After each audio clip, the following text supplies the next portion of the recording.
Hey everybody, welcome to We've Got Ward, a Doof Media podcast series where we expertly dissect and discuss Ward, Wildbow's return to the world of parahumans. My name is Matt Freeman and fuck intro jokes, Fist is alive! Woo, woo, woo! Yeah, that's all. This is the weekly podcast where Matt and I eagerly dive into Wildbow's world of emergency C-sections, super-powered slumber parties, and alien-based death powers as we analyze and interpret this ongoing web serial. This week, Arc 12 Heavens comes to an end with 12.None and 12.X. We journey through the life of Dauntless until he turns into a scary mountain. And then a series of post-cradle vignettes takes us through a lot of our major and minor characters, concluding with a final showdown between March and Foil. Matt, what'd you think of these two chapters? Oh my god. I mean, these are both incredible interlude chapters, right? So the first 12.None is, I think I said this somewhere, like an instant favorite of mine that just like really, really impacted me actually. And I found very emotional.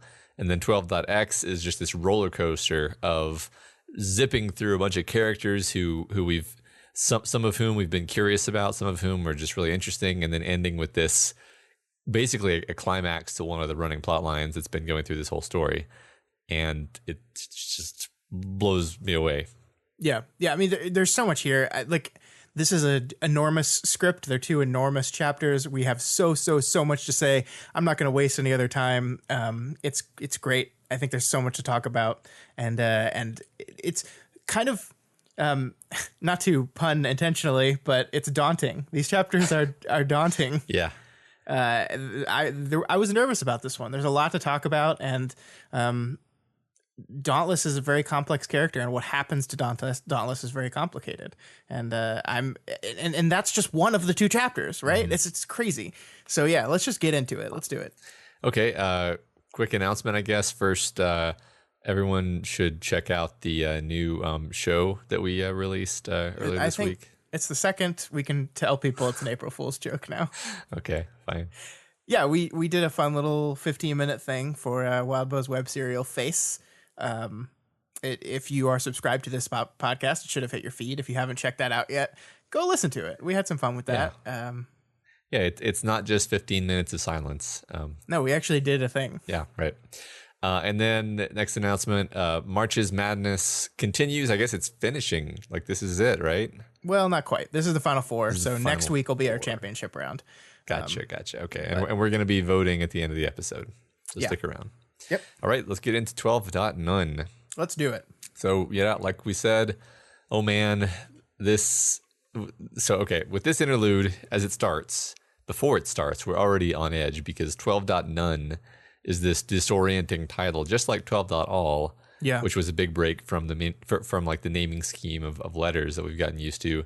And 12.None plays off of All, but None is just somehow way more ominous to me. Yeah, because it's none, right? Yeah. and I think this is really interesting, and I think what Wildbow does with these arc titles and the order they came through at the end of this chapter is wonderful.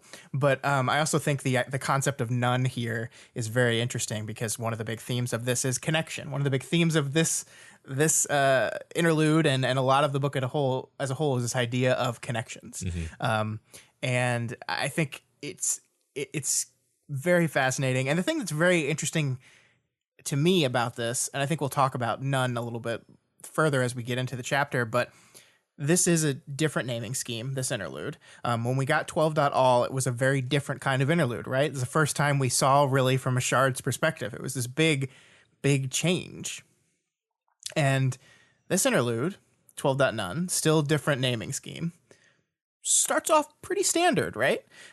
We see a trigger event, we find out who the character is, we go through like some scenes from their life, and then we catch up to present day, which is a pretty standard interlude structure until things get just fucking crazy at the end. But it really kind of throws you off because you're expecting something in the line of .all where everything's very, very different.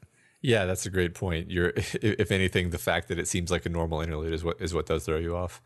But right. But there is, it's not completely. I mean, yes, you're right. It is a relatively standardly structured interlude, but it is disorienting because, okay, first of all, the title is disorienting, and then our characters in the scene are very disoriented, and you feel disoriented because you don't know who they are. It takes a while before the clues to who they are start to trickle in.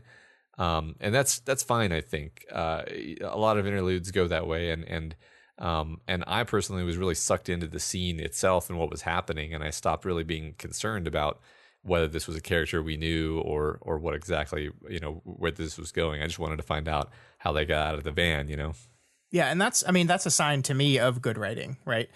We have no idea who these characters are. We know very little about them. We have no real anchor for them at all, and yet we are instantly fascinated by their story. We're instantly empathizing with them. And that's kind of one of the things as we go through this early part of the chapter I want to talk about, I want to focus on as we go through the things is how this empathy is created, because it's not easy to do that, right? Everyone talks about the scene from Pixar's Up where you empathize with these two characters after like a little 10-minute short story movie. And how emotionally devastating it is. This is kind of like that. This opening scene of this chapter is like a very short story that endears us to these characters we don't even really know yet. That's a great point. Yeah, this is the Pixar's Up intro to this character. Right. So yeah, we meet Sean and his girlfriend Kelly trapped in their van under a mudslide, slowly dying of thirst. And on top of that, we learn gradually, incrementally, because Sean doesn't really spell it out for us, that Kel is pregnant, and since she has good reason to believe she's dying, the pair of them has decided that the baby's only chance is to be cut out. Yeah, which is doled out to us in a very kind of slow, deliberate manner to be maximally devastating. Yeah.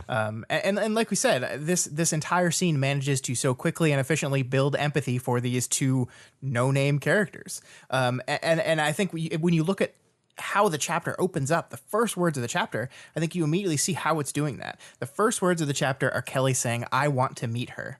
And then, his voice came out as a croak. It was hard to know what to say in a moment like this.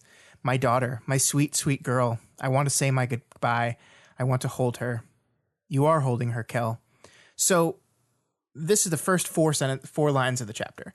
We don't know the scene yet. We know nothing about the mudslide. We know nothing about the van. We don't know who the point of view character is. All we know is that one of them is named Kel. We don't even know she's pregnant yet, right? Like right. we know there's a baby. We don't know she's pregnant. But immediately we have the scene where a mother is saying, "I want to say goodbye to my daughter." Yeah. And how destroying that is being to the point of view character. So like, we don't like that's like universal empathy, right? Like that's like a mother saying goodbye to their child is something that pretty much everyone in this world, I think, will immediately be like, "Oh fuck." Yeah. It is the saddest thing. Right. Yeah, that's. I'm glad you pulled out those first lines because like you're disoriented, but it's not a kind of disorientation where the priority is to like solve the mystery. You're just like, oh no, this is terrible. Like, I almost don't want to find out. Like, it's almost too sad. Yeah, and the decision here was focus on the emotion first, and then fill in the context. Mm-hmm. And I think that shows the priority of the scene. First, emotion. Second, let's fill in the context behind because the emotion is the most important part. And once you've got that, we can fill the context in behind it. And that's exactly what this does. And as you said, it opens up, we hear their love story, which is this fairly like classic, if not sad love story of like two kids like from homes that they weren't happy in. They ran away from home. They found each other. They found strength in each other. This moment where it says they had their individual neuroses and traumas to get over before they meshed properly. Just like they had issues they were working through. This kind of fits into our themes of recovery. They had their problems. They worked on them. They found a certain level of peace. Our point of view character says he smiled for the first time in maybe his entire life when he was thinking about their life together. So we build this like beautiful love story, and then and then we do our thing. Right. Yeah. So, I like that it's more, there's a wrinkle though. There's like an extra wrinkle to it that I think makes it more like personalized, more that's not the right word necessarily. Like the more individual, these are characters with a lot of detail to what's going on. So like, for example, she hands him the knife and we don't, okay. So first of all, I'm just going to read the way this is written because I love a lot of things about it. In the gloom, his hands traced the outline of the thing he had been given. He was careful because he already knew the shape of the handle. Promise me, she said. Promise me, promise me, promise me. I promise, he said, even though he was still wrapping his head around what she wanted, or he understood, like he understood the knife, but there was always that doubt in his mind when it came to Kelly. So, I just thought this was an incredibly beautifully done bit of writing here. So just the first paragraph, he is familiar with the thing he's been handed, but we aren't told what it is. It has a handle, that's all we know. And then the last paragraph references the knife, and you realize that she handed him a knife. And it's just such a great way of dripping this information to you in a way you're like, uh-oh. And I still don't think that I figured out what was going on, but I just love the kind of the setup of it. And there's the way this is indicative of the way this whole intro part of the chapter is written. It's great. Absolutely. And I like, you mentioned how this opening was disorienting, and I think it is a design of the chapter. We are in the point of view of this guy who is disoriented. Right. He like the chapter is focusing on the emotions he's feeling first and then trying to fill in the blanks for them. He doesn't fully understand what Kelly is asking him to do. It takes him a bit to work through it, just like it's taking us a bit to work through what's happening here. She hands him the knife and he's starting to get it. He doesn't have it yet. Like, even though he was still wrapping his head around what she wanted, or he understood maybe, but there's always that doubt in his mind, right? Right. And the doubt is kind of what I was talking about with these characters, it being more complicated than just kind of a Romeo and Juliet story, because, to add to this objectively stressful situation is the fact that Kelly is schizophrenic, and thus he's never quite sure, especially now in this situation, he's never quite sure if he's following along with a reasonable plan or if this is like a tangent that has sort of gotten away from her. Yeah. And this is a really great setup to a beautiful payoff at the end of this chapter.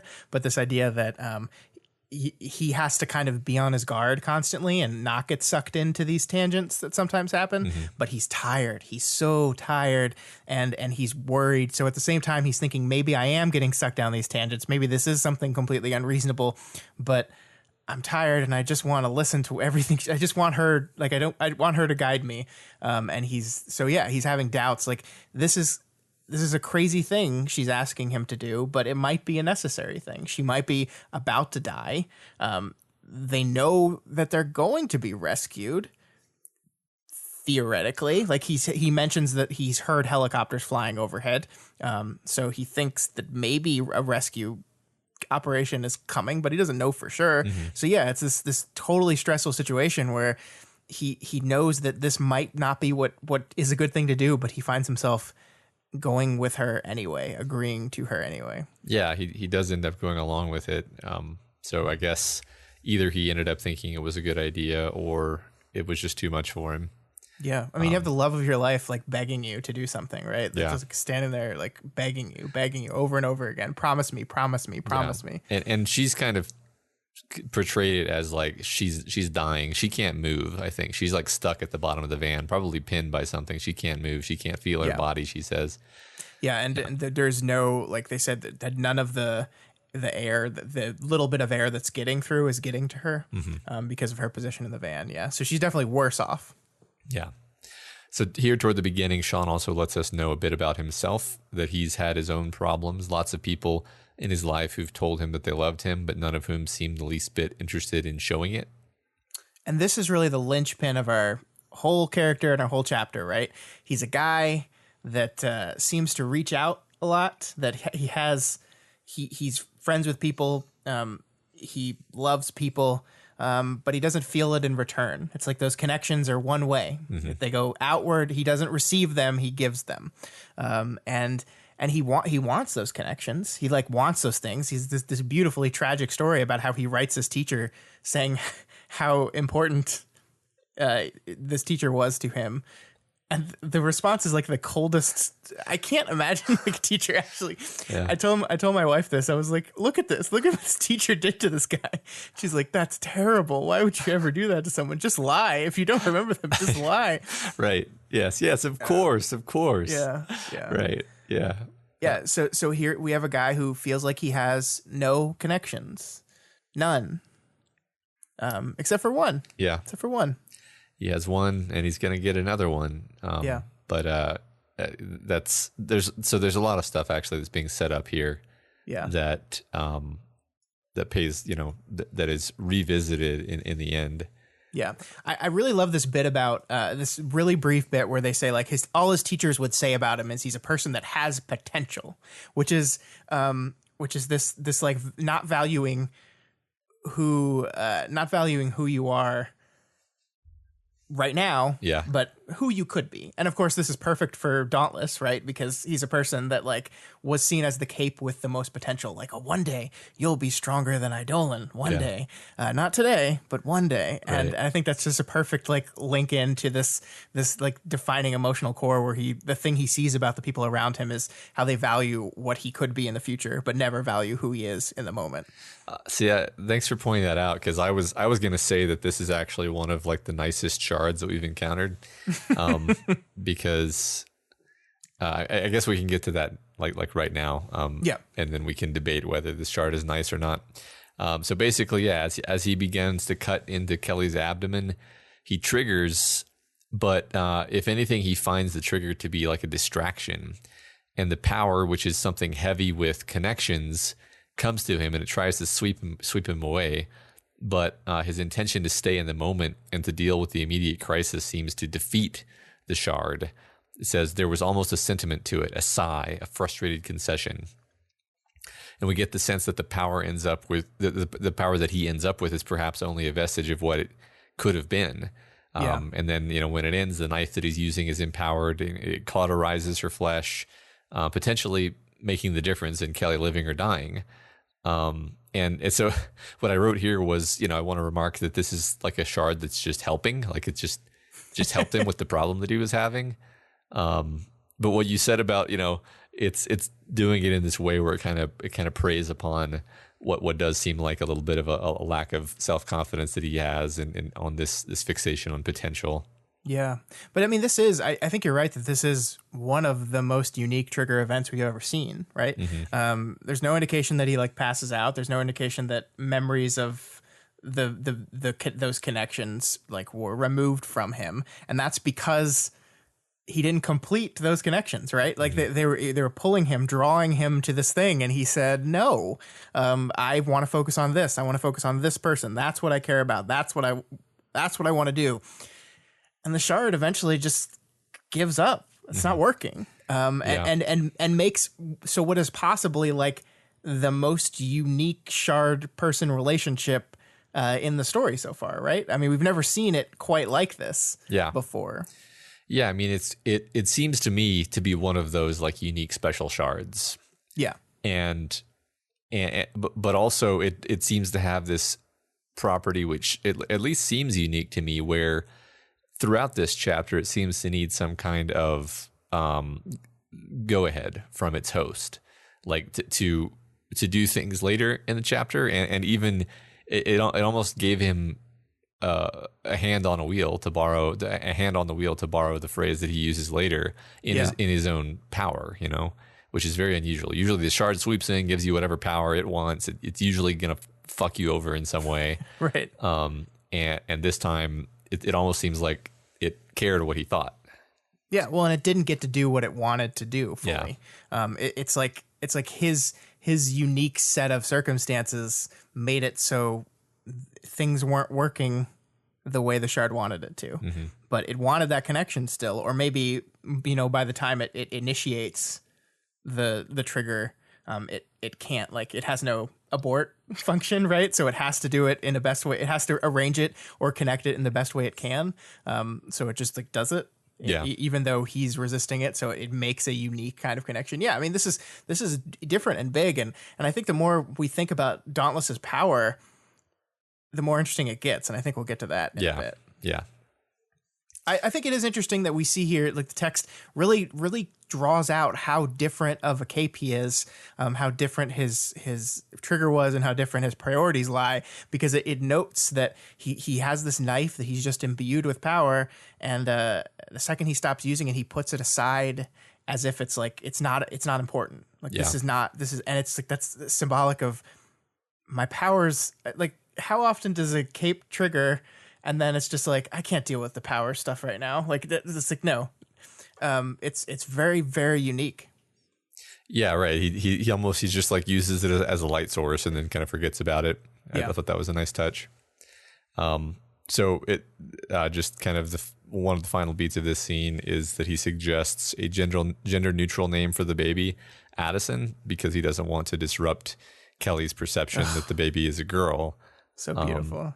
And it says, and maybe if Kelly had been gifted like he'd been gifted in this tomb of theirs, and she'd seen something in Addison, then the name should work then too. I thought that was really, really sweet and beautiful, and also just extremely well written. This whole chapter is just beautifully written. Yeah, I agree. I mean, especially this little intro part here, this sad, tragic story that has a happy ending, kind of, at least. Yeah, right. Like, it could have been worse, right? Like, that's one thing that I think we're going to probably hit on a couple times, but we know how this ends. Like, as soon as we realize who this is, which is the next thing that happens, we know how this ends, and we're like, oh, I like this guy now. Yeah. Shit. Right. Yeah. And the book is absolutely playing off of that knowledge, right? Especially as we move into the pre-Leviathan prep. There is a weight to everything that is happening there that is there with full knowledge of everyone reading knows exactly where this is about to go. Yeah. Right. And so the crying, the crying of the baby is the last thing from this scene that I think is worth talking about. Yeah. I mean, that is something that happens as the baby starts to cry, and he goes back to his lessons with the doctor, with the doctor saying, like, sometimes it's okay, like, you are genetically have a genetic disposition to, like, find a baby's cry deeply uncomfortable. That's intentional.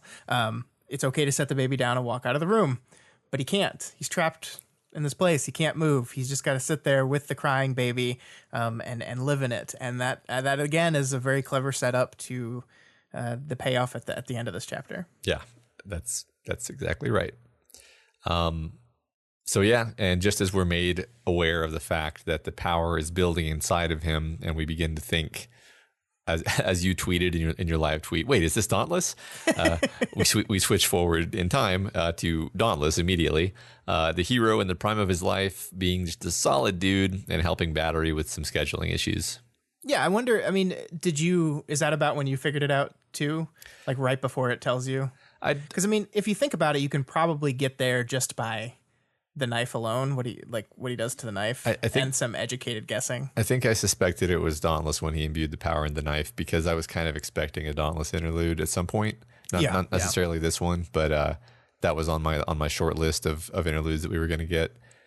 So, I mean, especially, I mean, yeah, because like we kind of knew we were going to get this, right? Yeah, we kind of had to get this. Yeah. The thing that I really like so much about this particular jaunt into the near past is we're getting all these nice, wonderful reminders about what the world was like before it ended, what being a hero meant in this world. Like, the whole first part of this is talking about scheduling and planning and who goes to what. The fact that there's every single TV show in this world has their cape episode. Yeah. And of course the PRT controls the content when the capes appear. So it's basically become their propaganda source and how they control cape sentiment. And that's a big thing what the PRT does. And I think that's really important here. And it really makes you think about what's happening in the present day, because Victoria and her team have none of this. They have none of this big arm that's controlling public sentiment towards these people. And now, like, we already know there's this large contingent of anti-cape people, and now there's going to be like a big mountain in every dimension. Yeah. It's a big scary colossus. And it's just you just like it. I think it triggers thoughts in you about like, okay, how are they going to control this? Is this going to be blamed on them? And I think the next chapter actually goes into that a little bit in part of it. Yeah, right. It's almost kind of quaint to remember how things used to be in contrast to the current like death world. I mean, like that, especially in contrast to the arc that this chapter is coming near the end of. It's this arc of just death and heroic characters killing people, and butchery. It just, and this is like the heyday of the heroes being on TV shows. Yeah. So yeah, there's just some neat stuff in here that just to kind of touch on briefly that it's just nice. It's just nice to touch on these things, like we get, I think, a little bit more shading on the battery assault relationship. Like we've got stuff, so I'll just read it. He knew assault and battery were dating. They'd formally told the people in charge, but didn't seem to him like it was a good thing. Already she was playing defensive, making excuses and pulling strings to avoid the bad instead of seeking the good. And I mean, so this tells us a lot about Dauntless, I think. Yeah. But also I think it's kind of cool that this thing that has existed in canon, we're getting a little bit of a different angle on it, which it seems like it's fair. Like I don't think we're supposed to doubt Dauntless's perspective here. No, but I mean it is. I mean we're about to talk. Like Dauntless is dating someone new. He's married. Is he married at this point? I think he's married. Yeah, he's married to someone new. This woman named Jennifer, and he catches himself like criticizing battery and assault's relationship here without realizing, and then he realizes himself, hey, I'm not holding my relationship up to that standard, because at the same time he's thinking about if I take this job and then donate all the money, that's going to annoy Jennifer. Yeah. And how he's with her because she's so good for his son. Right. It doesn't seem like it seems like his feelings towards her are rather complicated. But I just like he disparages these two people of their relationship that he clearly doesn't understand very much of, and then immediately realizes it and kind of calls himself internally on it. So we're really defining him as a very thoughtful character. I agree with you there, because I think there is a good chance that the first bit may have been projection, but that's kind of one of the things that makes you like him, is that he's consistently very willing to reflect on himself and not in like a woe is me way, but in a very like even-handed way to be like, am I responsible for this problem? And if so, I need to work on it and fix it and take action. Like he's just very like, I need to make things better for myself and for other people. kind of just a very even keeled fella, very unusual for a parahuman. Yeah. I agree. And I think that it all ties into the uniqueness of his trigger event is because he is a unique person. And I think that's reflected into his uniqueness as a cape. Mm-hmm. Yeah. Another, interesting thing is that one of the many things that he's done that makes you like him is he started a charity for people with Kelly's issues, just as a way of honoring her, because she kind of disappeared from their lives. Yeah, and he gives so much money towards this charity, and it's not just he started this charity and he funnels money to it. It like says that like he's active and involved. He meets with them like to make sure the direction of the charity is one that he feels most honors the struggle that she has with her schizophrenia. He's like the freaking Mr. Rogers of Cape World. Yeah, like there's really nothing in this chapter that makes me want to be like, but we should be skeptical. Like it's like, no, he's just a great guy. Yeah. I mean, he does have his own problems. That's definitely true. Yeah. But I think the perspective he has on his problems tends to be like, I'm working on them and going to try to fix them, you know? Yeah. I like this bit here where he's thinking about the wards, and he thinks at best they were some terrific kids. At worst, they were good training for dealing with teenagers with issues in case Addison ended up struggling. So that's kind of an example of what I'm talking about, where it's like he's even bad things. It's like, oh, well, if it turns out to be bad, then that's just practice for dealing with bad things. Like, what a positive-minded person. I know, it's a total positive spin on it. Yeah, right. Fucking Mr. Rogers. So one interesting thing that, I mean, it's time to bring up because we've seen the wards now. He sees the wards, is that everybody who shows up in this chapter, except Sean and except Addison, is dead in the present. Yep. And if you didn't notice that he says, "No Vista? I thought she was coming tonight." And also, you'll note that Taylor Hebert does not appear, despite the fact that he goes to the place where they're gathering for the Leviathan attack. Yeah, well, maybe he just didn't look, and that doesn't stop. You're overthinking it. Nope, I'm thinking exactly the right amount. The Vista thing is perfect. Yes, and it like when you're reading it the first time and you haven't quite put the pieces together that hey, every single person in this part of the chapter is dead. Like you just think that maybe he's just not rubbing salt in the Vista wound by having us see her. Like, oh look, here's Vista. She just died. Like, so he's going easy on us. But no, it's something totally different. Yeah. So Gallant asks to ride with Dauntless, and I think this is like a couple years before. This is a while before the Leviathan thing, right? Because Gallant actually seems younger. It's just in his behavior. I don't know. Maybe I'm wrong. But anyway, he asks to ride with Dauntless, and then he takes the opportunity to tell Dauntless that Challenger is a nightmare to ride with. And again, Dauntless is just a total mensch, and he's like, "I'll take care of it." Yeah, it's great. So as Dauntless rides across the bay, he calls Jennifer, and then he ruminates on how he's never had any problems with loving people, but he always has issues receiving love. Yeah, there's that reception of connection, right?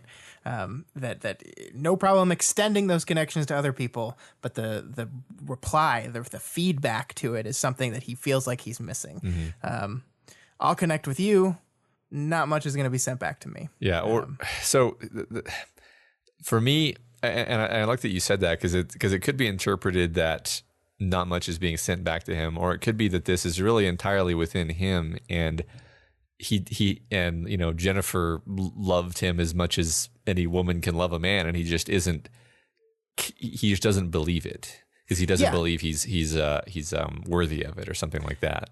Yeah, that's absolutely what I think. Yeah, I don't think that there's like he's just surrounding himself by people that don't actually give a shit about him. Mm-hmm. I do think he has a thing. Part of his issues is he has a lot of difficulty feeling that reception of connection.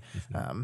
And I think even later he notes that's part of the bargain he unknowingly struck with his shard during that whole back and forth wrestle, was to take maybe something he was experiencing throughout his life already and to make it literal through the shard, which is what this book does all the time, and is great. So. Yeah. So later, Sean fills Addison in on who he is, and Addison, who we're only meeting now, is completely lovable.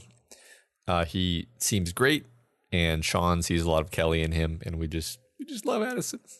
Now, correct me if I'm wrong. I don't believe this is a scene we've ever seen in the Parahumans universe before. An adult telling their child, "I'm actually a superhero." No, I mean I can't even really think of any scenes off the top of my head that are the classic "I'm Batman" scene. Like the closest I can think of is Shadowstalker and like her brother, but that was not Shadowstalker, that was Regent.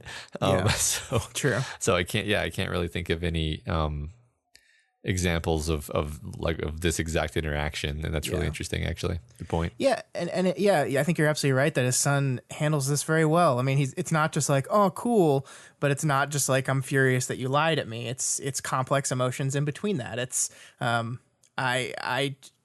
I'm worried that I don't know who you are anymore because you lied to me. I'm worried about you, but I understand why you kept this from me. Yeah. Son's a great kid. Yeah. It's like Dauntless is just making everyone around him better. Like he's giving them powers to be better or something. Them. Yeah, something like that. I'll be so sad if this kid dies. So sad. But I mean, that is what this whole part is, right? Like he takes the mission that the other people don't want because Battery doesn't want to do that because she's uncomfortable, with her assault relationship being public. He tells Gallant that he's going to deal with Gallant's complaints. He's obviously raising a very smart, emotionally mature son. He seems to make those around him better and to improve the lives of those around him. Mm-hmm. And that's really great. Yeah. I love this here. Addison saying, I was just wondering who you are, I guess. The words hurt. Who Dauntless is, Addison clarified. Maybe he'd seen the hurt. He's me, trying to do my best. He's me. That's so... I mean, we talk so much about the difference between your civilian life and your cape life, right? And yeah. Is that a mask you wear to become a different person? Some people use it to escape. Some people use it to hide. He's me. He's just me trying to do my best. Yeah, I adore that because he doesn't have that whole thing where he's like, I'm going to put on the mask and now I'm Dauntless. It's like this is just the guy he is. I like that Dauntless is a, is that an adjective or an adverb? I always fuck this up. But anyway, like it's a descriptor of just what and who he is. Well, and it's interesting because like we never there's no moment in this chapter where it's like, this is why I became a superhero, right?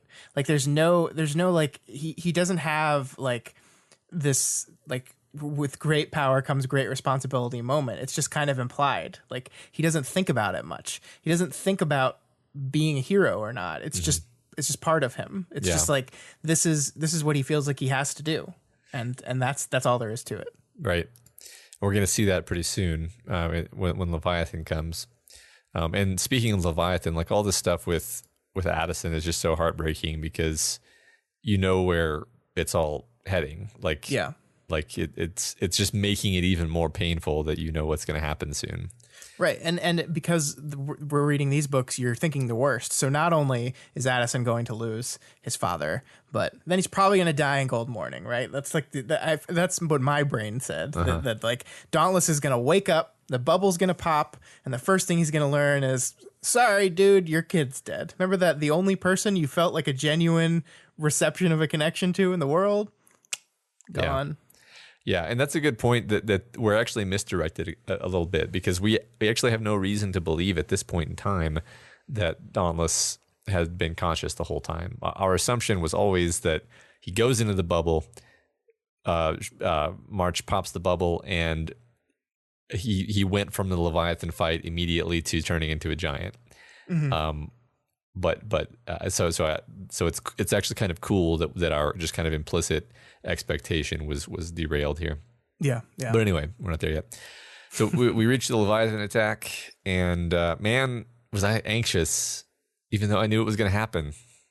It is kind of crazy how well the tone of this part of the chapter like immediately sends you emotionally back to the first time you read Arc-8. Mm-hmm.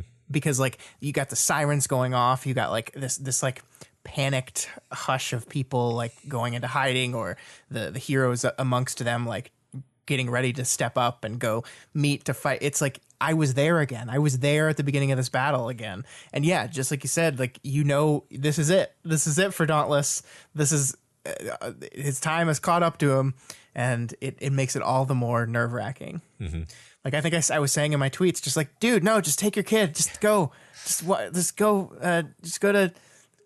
Fugly Bob's instead. Yeah, just do that. Yeah, listen to him. You'll be stronger next time. Yeah. Yeah. So we didn't pull that speech out, but that was pretty beautiful, right? That he's just like, if you skip this, you'll actually be stronger next time because you're constantly getting stronger. And his response is like, yeah, but I could make that argument every time. Every time I'll be stronger next time. I have to do this. yeah. Yeah. So as they head outside, we see Sean once again being awesome, directing elderly and bewildered people to the shelters, nodding to the Pelhams. He enlists, like that's not like a throwaway moment, right? That's just another little like beat of doom. Yeah, yeah. And he enlists their neighbor Jean to take Addison to a shelter. And as he's doing this, he thinks she probably knew the times he'd called her over to watch things because of an emergency call, especially when the bombs had been happening. Yeah, it's just really cool to like to show this side of superhero life, that like the neighbors are helping him because they know who he is and they appreciate him for it. Yeah, it is great, and it's not a part of it we get to see all that often in these stories. So I like, even if it's in the past, it is a nice little window into it. Yeah. So as the chapter continues, we see more and more of the dead. We see Clockblocker and Browbeat now. And again, it's just like this background drumbeat of ominousness. It's these ghosts looming out of the fog. I love the way you put that. Like, Wildbow has very deliberately constructed it this way. As every person, as you said, that he interacts with here outside of his son are dead and gone. It's ominousness, those drum beats, but it's also, I think, like a way of representing Dauntless's connections, right? Or lack thereof. Even through everything, his only real connection in everything we're shown is with his son. Everyone else he knew is gone. They don't exist anymore. They're dead. So it's just a way of like visually highlighting, the importance of, you have these other people that are, like you said, are like ghosts, but the one real thing is his connection to his son. Mm-hmm. And speaking of connections, and we have this concept that the only person that he really feels love in return from is Addison, and at this point we learn that Kel is not dead. Like we assumed she was. She actually just like disappeared and forfeited her parental rights. Yeah, this was a real shock. You're absolutely right that the book just like kind of lets you assume that, because it never says one way or the other, just kind of lets you assume. But yeah, this is one of the two people he has ever felt a genuine connection to. And she kind of severed that, right? She chose, for the good of her son, arguably, that she didn't want that. And yet he can't say bad things about her. Like she's gone. She left his life. He loved her. She loved him back, and she's gone now. And yet he's like, can't say terrible. Like he can't bring himself to even badmouth her to anyone, to his son. Like he's so good. Right. Well, I think he doesn't want to badmouth her. I think he's not even angry. He's just sad. Yeah. So as he's preparing to go to fight, he chooses to allocate this day's power into his breastplate instead of his boots. No. So I want. So this is like the best live tweeting ever, because you were like, put it in your boots, and then he puts it in the, and then later you're like, told you, because it as so the text says, boots was the thought as the tail snaked around him. The Leviathan had him, and he'd been just a little too slow to get out of the way. If he'd infused the boots, then maybe. Yeah. And it's a lot of fun to joke about, but I think at the end of the day, a little bit of extra power in his boots wasn't going to do anything. Probably but right. It is a very logical thing to flash through your brain as you realize, oh, I'm fucked. That if I had just made a decision slightly different. Yeah. I don't mean to get all theory crafty in this moment, but it is interesting. I always thought it was interesting, actually, that because the Endbringers are more intelligent than they give them credit for usually. Sure. And the idea of Leviathan, instead of just like splattering Defiant, like this, not Defiant, Dauntless, he's like the one guy who he like carefully picks out with his tail and then throws into this time lock bubble. Like this goes along with our goals. If we want to put this guy on ice for a while because we don't actually want him yet. Interesting. We want it. We want to use this power later. It factors into our plans later. Yeah. Which kind of goes along with how the chapter ends. I always thought just a big Godzilla monster just said, fuck you, and threw him, and then he just happened to be thrown right into that time bubble. But sure. I mean, the Leviathan just kind of fucking kills people usually. Like there's not a lot of nuance to it. So picking someone up and throwing them is, I don't know. It always kind of stuck out to me. I mean, he would have died, right? Like if he didn't get stuck in a time bubble and have his boot power, like he would have smashed into something and probably been dead. Yeah, sure. So he was killing him. He was, but it depends on how smart you think Leviathan is. Did he know that he was throwing him into a time bubble that he was probably going to survive from somehow? Yeah, that's a good question that I don't have an answer to. Neither do I, but interesting to think about. So days and days of power builds up in him in fractions of a second as time flickers by outside. He dumps the power into his helmet, and the power makes him think faster, which is just fucking shards. Yeah, great. This is probably one of those moments of like, no. It's like, oh, why'd you didn't know? Yeah. Don't worry. You think normally inside this time bubble forever now. Hooray. Just to make it worse, it occurs to him that Alabaster might also be aware. Same as him. I mean, logically, yeah. But I mean, he's probably experiencing stuff differently because we see like he's going through like a loop, right? Mm-hmm. Where he like reforms and then breaks apart or something. Right. Yeah, I'll read this bit. Another 24 hours. It had only been what felt like a day, and already the events that played and replayed in his mind became distorted. He couldn't help going back to them at the same time. He felt like his ego was disintegrating in this space where nothing could happen. He watched the world beyond the bubble, silhouettes moving throughout a rebuilding boardwalk, and tried to divine particulars or hints about the outcome, who might have survived. So first, literally, I think his ego is dissolving, because I think as he uses his power to enhance the helmet, I suspect that he's doing the thing where he's sort of merging with the shard / exporting his own cognition to the shard. But more thematically speaking, in this story, Wildbow has really played a lot with this idea of like a kind of madness, a specific kind of madness that accompanies isolation. Yeah, I mean, which makes sense with everything we've been talking about, right? Because we've been talking, there's so much about connection. There's so much about community. There's so much about people coming together and finding strength in each other. You know, in Worm, too. That was our protagonist's big goal. That it makes sense to like take isolation as this concept and explore what that can do to a person. Right. I mean, and we're going to have it, the text is going to more or less explicitly juxtapose another character later on that has a kind of an isolation issue, and I would say Victoria also has a bit of an isolation, pathology, which was that she couldn't really speak, which I think impacted her quite a lot. So yeah, like you said, it's kind of everywhere. Lots of cool fates worse than deaths. Yep. Yep. But before he can truly lose it, he starts to form connections to the people that he sees visiting. Eventually, his helmet's powers give him a clarified perception of the events happening for a distance around the time bubble, and he becomes attentive to their lives. And he focuses on these people, and he cares about them, and this kind of gets him through. It kind of preserves his sanity for a while. And eventually, after a long, 2 years of this, right? Yeah. He witnesses this sudden, almost instantaneous devastation of Gold Morning. And the people he's been following vacate the ruins, and he's alone. He's alone. So it's so fucking metal in a sad way. Yeah. Sad metal. He mourned the world, and he vowed that if this was it, if this was the end perpetrated by the hands of their best hero, then he would retain some ability to explain what had happened if somehow something else were to come and pay a visit. A deity, an alien, a person from the past or from the future. Yeah, so he's finding all of these methods to stay himself, right? First, he does it through connections to other people, and then here in the lack of connection, he says, "I need to be able to explain to people.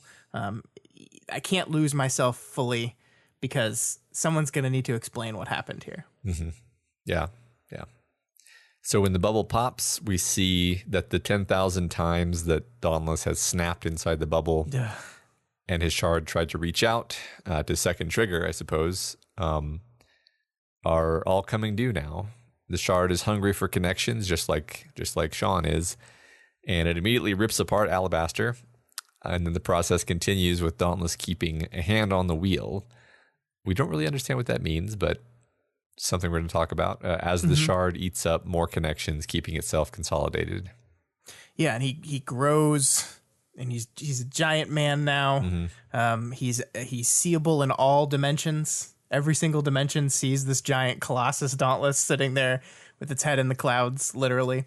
And I think that hand on the wheel portion is the most significant part of all this, and I think that kind of ties into what Dauntless is now, and perhaps maybe always was with a certain point of view.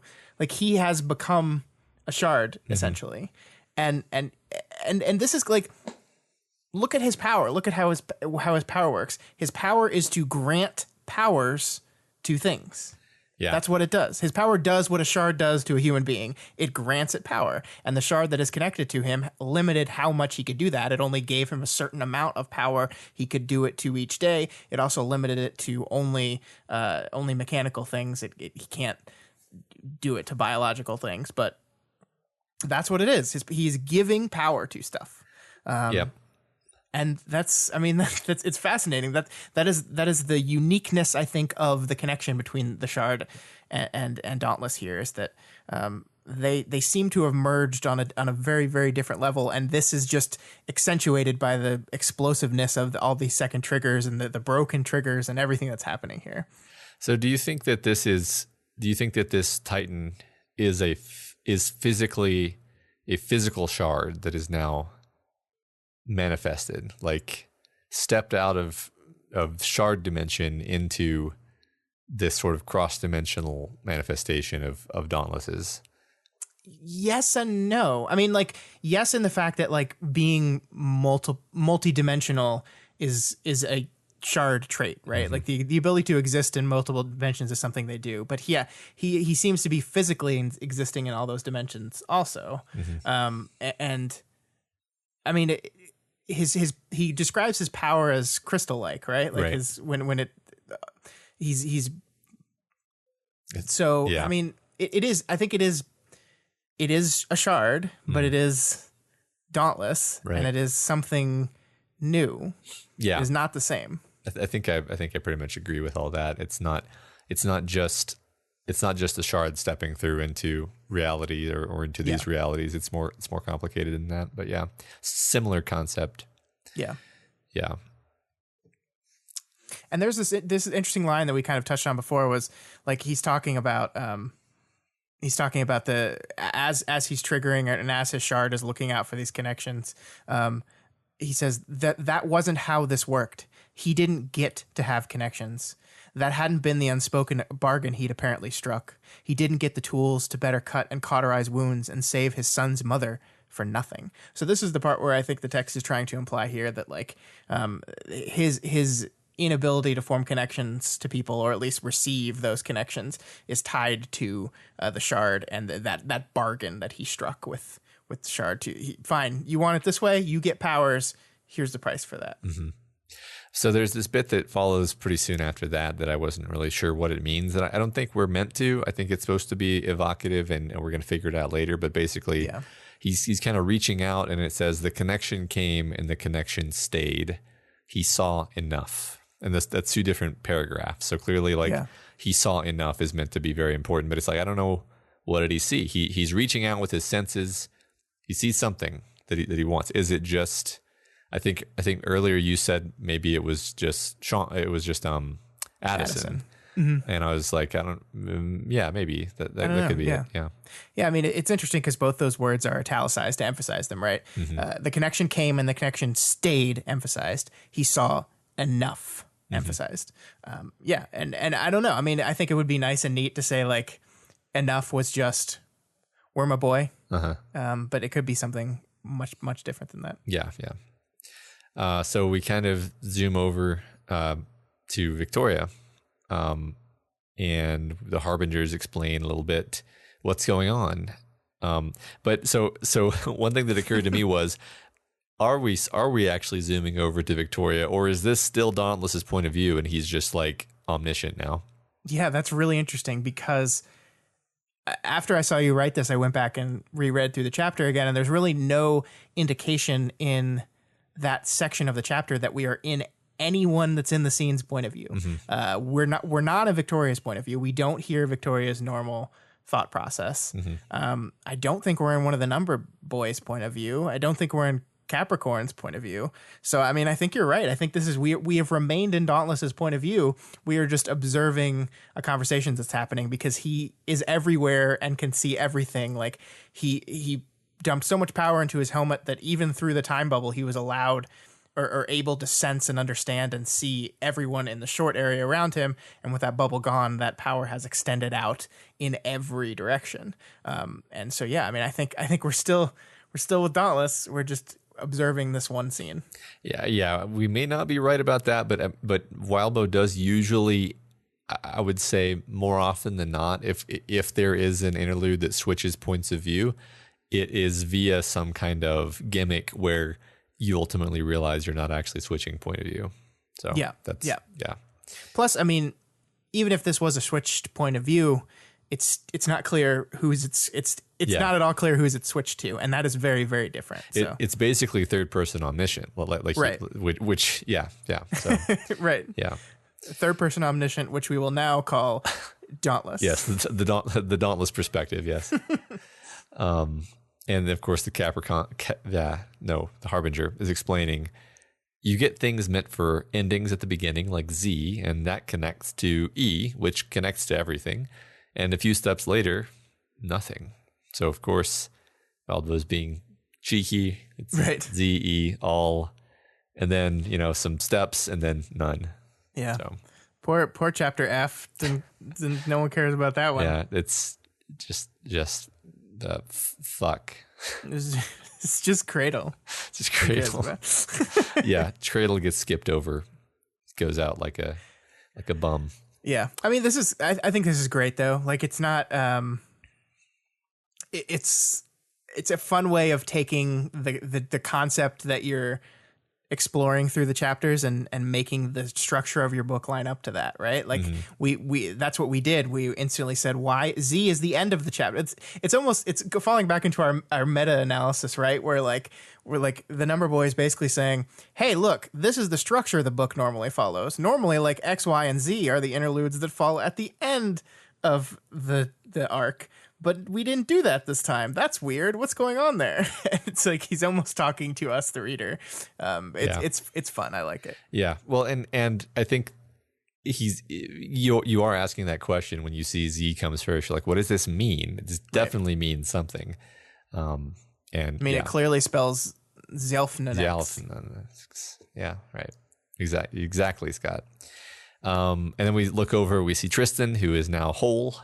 As soon as he hears that Dauntless has been aware and stationary this whole time, he switches out to Byron because he's like, the guilt. Right. That idea of remember when I did that to someone? Yeah. He immediately switches out. He's like, I feel so bad that you get to have control now.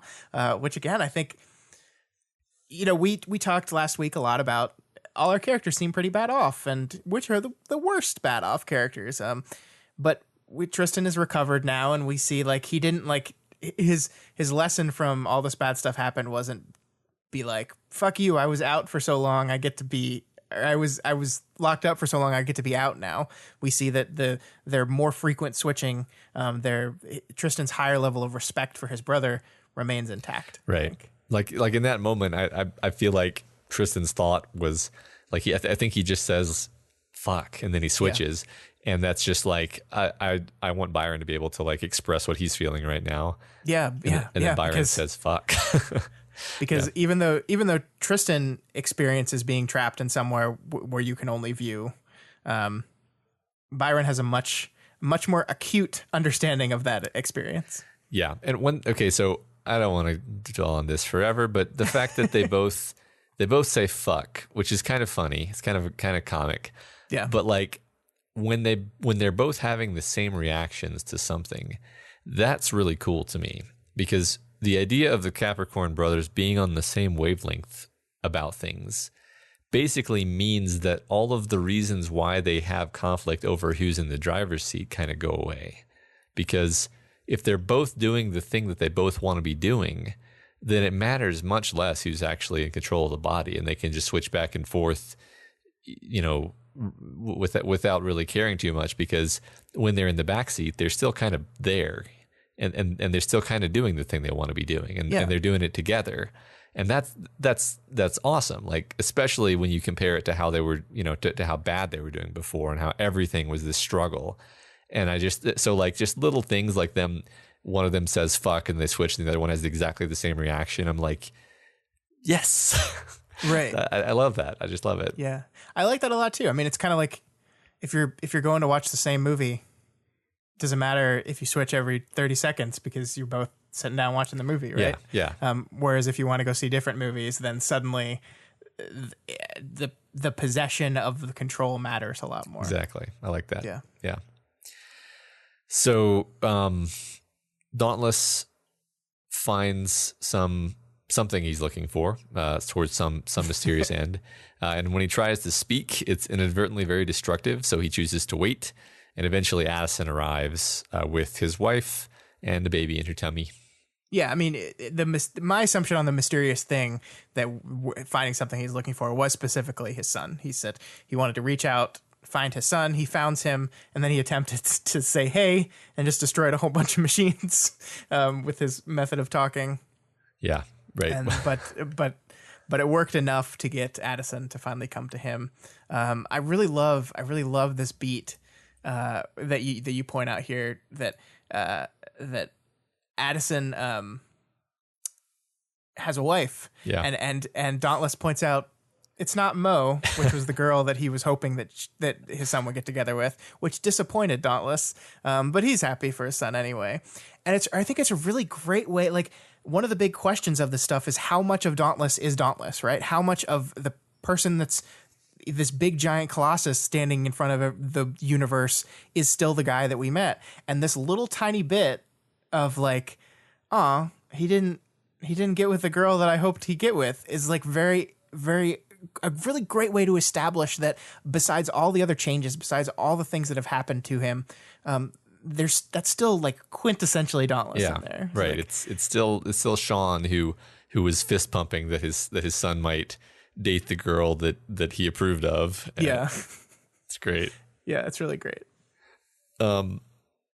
Yeah, so the text says Dauntless's son was okay, and that was what was important. After a couple of hours, they decided to leave. Satisfied, it thought, to that kernel of Dauntless. So this is very interesting. Mm-hmm. The text is very subtle here throughout this section, but there are indications that whatever this Titan is, it's only partly Sean. In the physical sense, Sean is still present. He's just buried in tons of crystal, which is terrifying. The broken trigger hasn't killed him. It hasn't destroyed him. At most, he has a hand on the wheel, like it says. And after all, he was the one who refused the full measure of the power in the first place. So I just think it's fascinating how the narration has this, this mysterious it, and then there's this kernel of Dauntless, and there's this duality to this being that now exists in place of Dauntless. Yeah, I love that. And it once again, it's unique. He started unique from his trigger event, and even through this, he is unique in a very special kind of way. This hand on the wheel thing we've never seen this in any other broken trigger. We've never seen the person remain. They either died or were just annihilated. Right. And I mean, it's kind of like the link between Shard and human is maybe similar to Kepri, remember in Spec when we saw that shift happen and Taylor kind of slowly start to fade and Queen Administrator kind of slowly take over. It's a similar kind of connection, I think, but the difference is that Sean, because of the person he is, because of the things that he wants and the choices he made and the desires for connections, for specific connections, instead of just like a march, I want to be connected to everything. His desire differs that way, that he retains himself at least a bit, and he retains control at least a bit. And that is probably going to matter a whole lot. Right. Because at least the shard, whatever it is asking him, "Are you satisfied?" instead of just doing what it wants. Yeah. Right. Yeah. It can't. It clearly can't do. I mean, it's basically saying, okay, can we do what I want now? I gave you this. Can we do what I want now? Yeah. Which means that it is not in control. Right. And then we have this transition where it goes from he to it. So it says he was. A terrible weight and an even more terrible pain had been lifted somehow by that relatively brief visit. It remained where it was, waiting.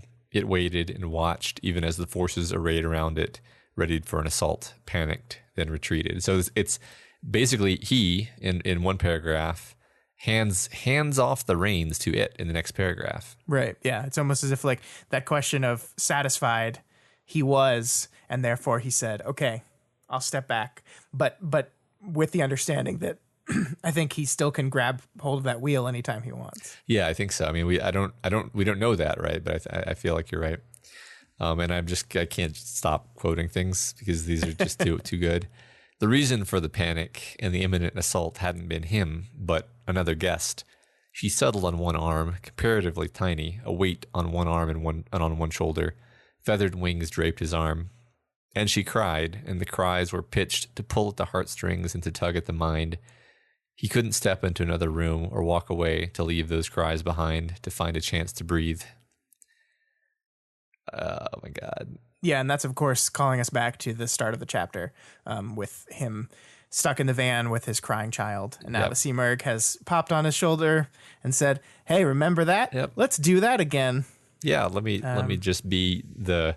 like Tattletale with her brother. Let me just help you out, help you through this.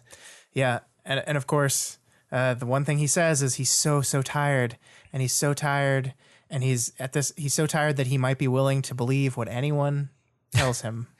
Right. And here's the Simurgh to be like, oh, well, let me tell you some things. Yeah. So it's a very ominous end to this whole thing. Yeah, it is, but I can't be super depressed about it because I don't know, maybe I'm reading it wrong, but I found the actual kind of last line to be pretty heartwarming. He had his son and all the people he'd come to love who loved him and visited him in his bubble, and that was the most significant thing. And that's to me, I almost read that as, or I do read that as, he's actually capable of accepting the love of the people who loved him in return, who came to visit him in the bubble. Yeah, you're absolutely right. That is he is maybe finally able to receive that connection.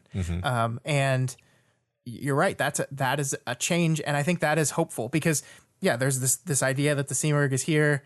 He's battling against his shard in some ways. Now he's got the Simurgh here trying to fuck his shit up, but this idea that he's the guy who, when a shard connected to him and said, "Look at all this you could have," he's the guy that said, "No. All I need is this. All I need is her, Kelly, and I refuse." And the shard said, "Fine." Yeah. And now once again, all he's saying is here, he had his son and he had all the people who he loved and who loved him, and that's all he needs. That is the most significant thing. That is more significant than this power. That is more significant than this connection, this hub. That is hopefully more significant than whatever this fucking bird lady is telling me. That is the most significant thing. And as long as that remains the most significant thing, this ominousness can just fuck off. Yeah. There's hope, right? I think that's the key thing, because it could have ended like a paragraph earlier, and then it would just be like, oh fuck. But no, he gives us that bit of hope. Yeah. All right, let's move into 12.x, which is not going to be any less dense than that one. Really? I'm just going to run right through this one. Not a lot happens. Just breeze through, who cares about Narwhal? apparently everyone, actually. Yes. So off the bat, let's talk about how this is another one of those rare multi-person point of view chapters and what that might mean. So we just talked about how true multi-person chapters are actually really rare in Wildbow stories. I can think of one off the top of my head that wasn't some kind of fake out where you're actually following the point of view of the Simurgh who's following Dr. Mother via the clairvoyant or something. Yeah. Or vice versa or what. Who knows? I don't know. Yeah, this is not a fake out. We are just legitimately like cutting from character to character as we move through the story. There's really no gimmick here, really. And it's interesting because we're at this point in the story where we've just finished a big part. The thread of March that is going to be coming to a close here has been a conflict since the very beginning of the story. The idea of Cradle and Rain's cluster has been a long-standing conflict, and over the past few arcs has been the focal point of the story. And this is all coming to an end. And so we've got the end of this one conflict. We've got the other conflict literally looming above our heroes. And in this moment, we're kind of just going through a series of vignettes. We're just popping in on people and just seeing how people are doing and resolving some things and setting up some other things and recontextualizing other things.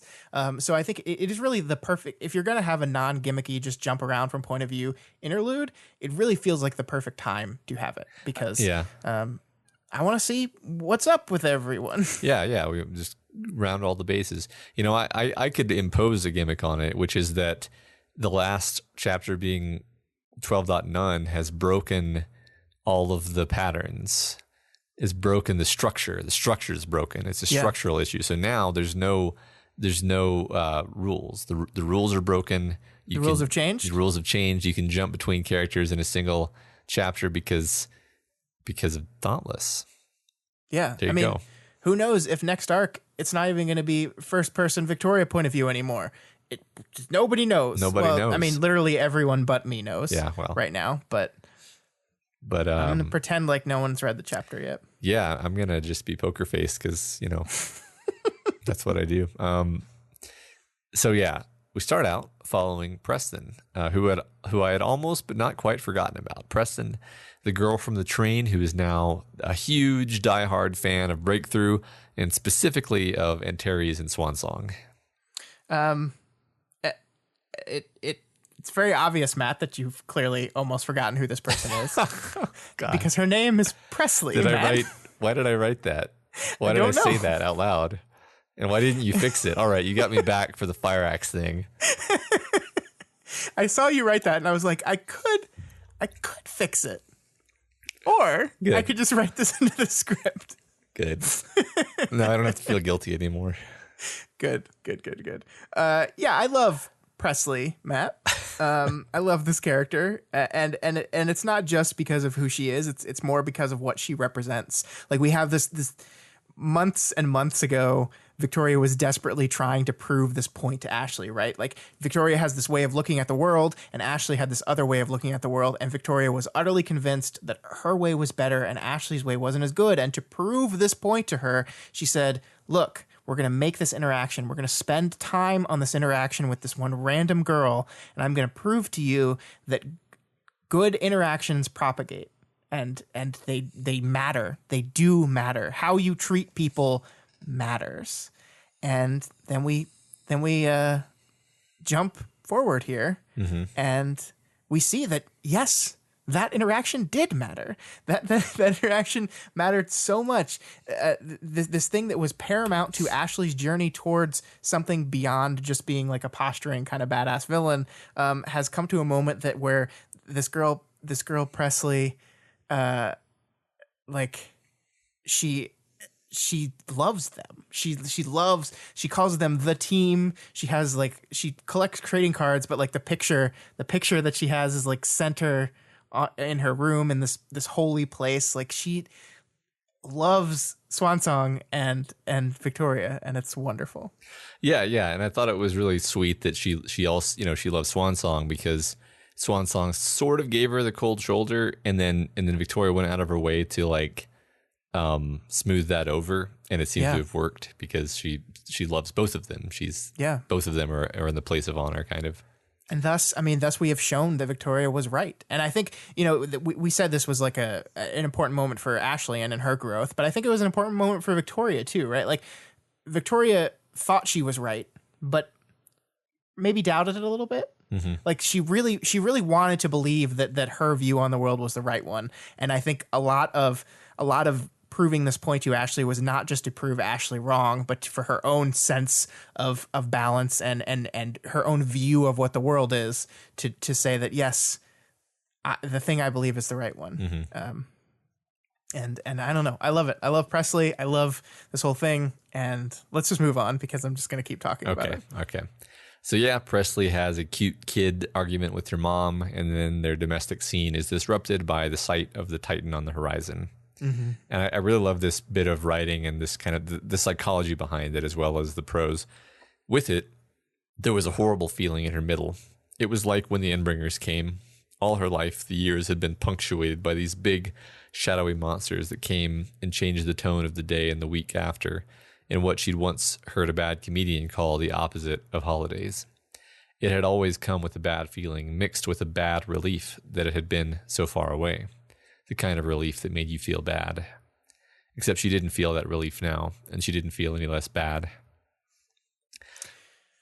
Yeah.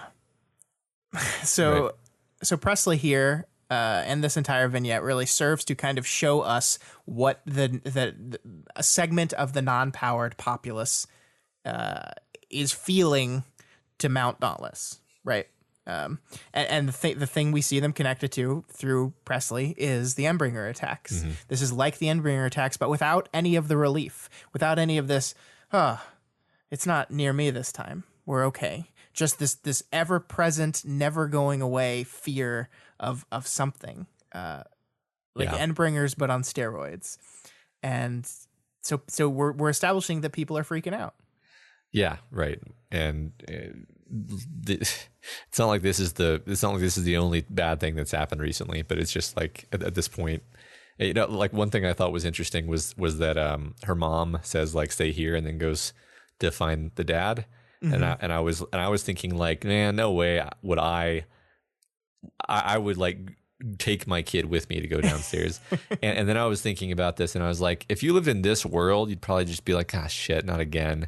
All right, let me go consult with your dad. Like it would be the magnitude of everything is just off the charts. And so you're just like, I can't take my kid with me every time a disaster happens. Right. Yeah. But anyway, it was funny because I had one reaction and then I kind of thought about it and was like, no, actually, that's probably all right.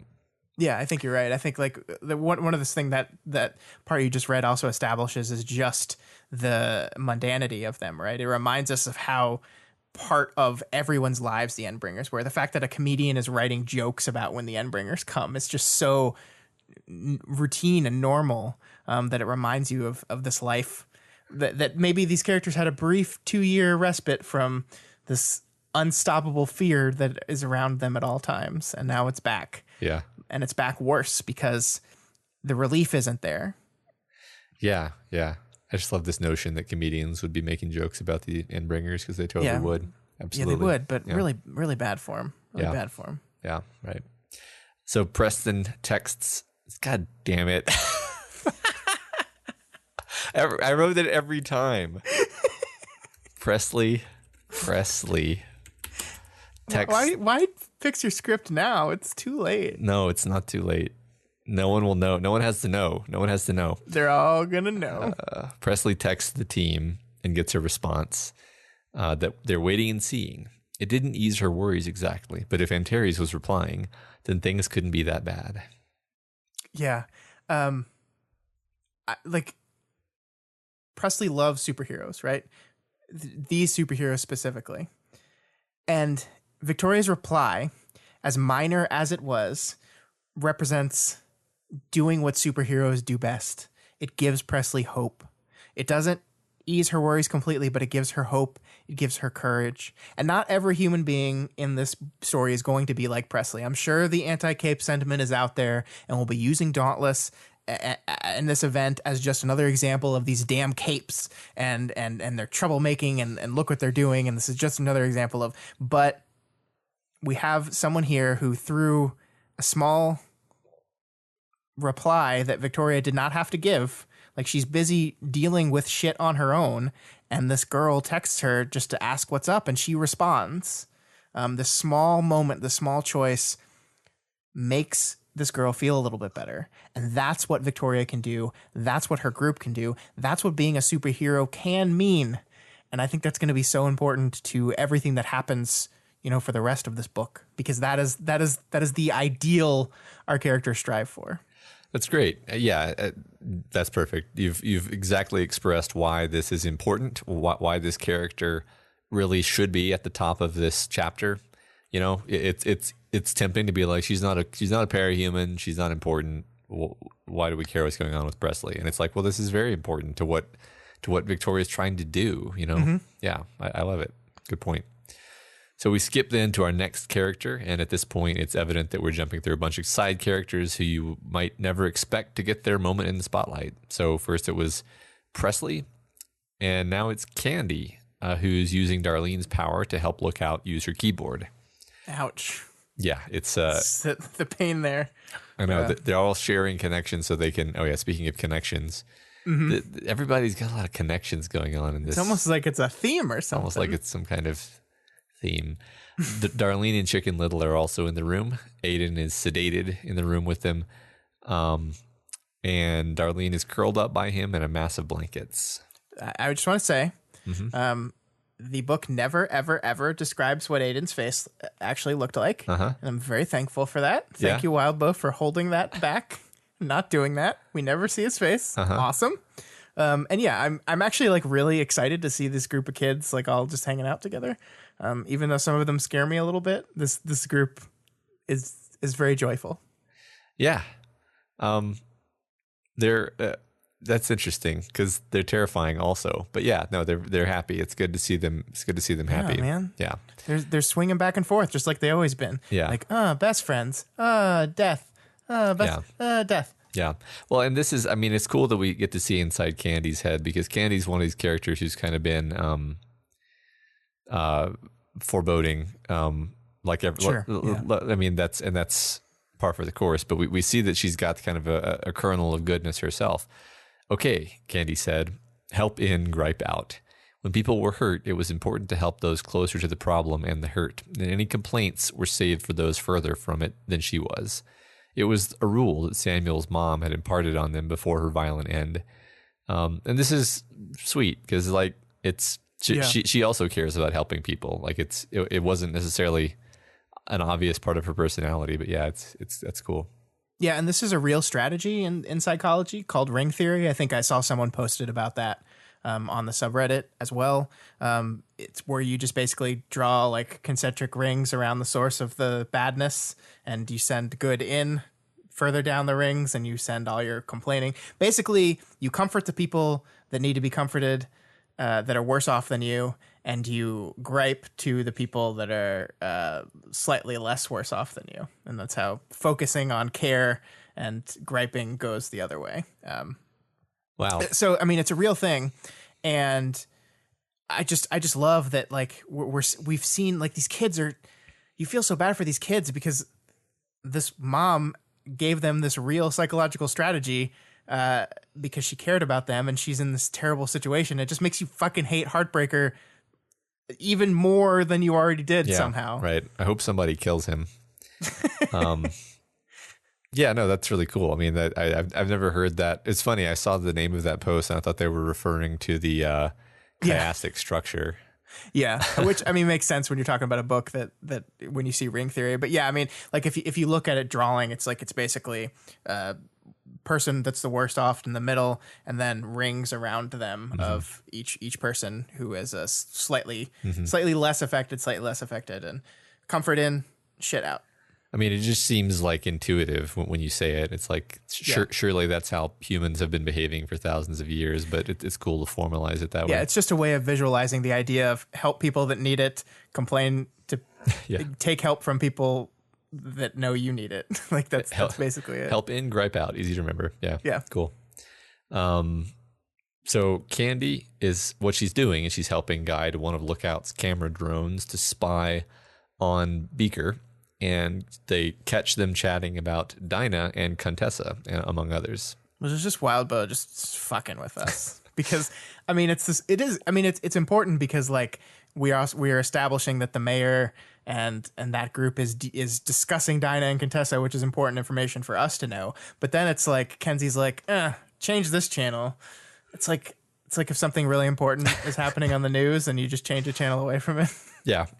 Right. I mean, and I'm not sure if we're supposed to take it as like she was recording that and then they'll look at it later and realize it was important, or if it was literally just Wild Bo being like, no.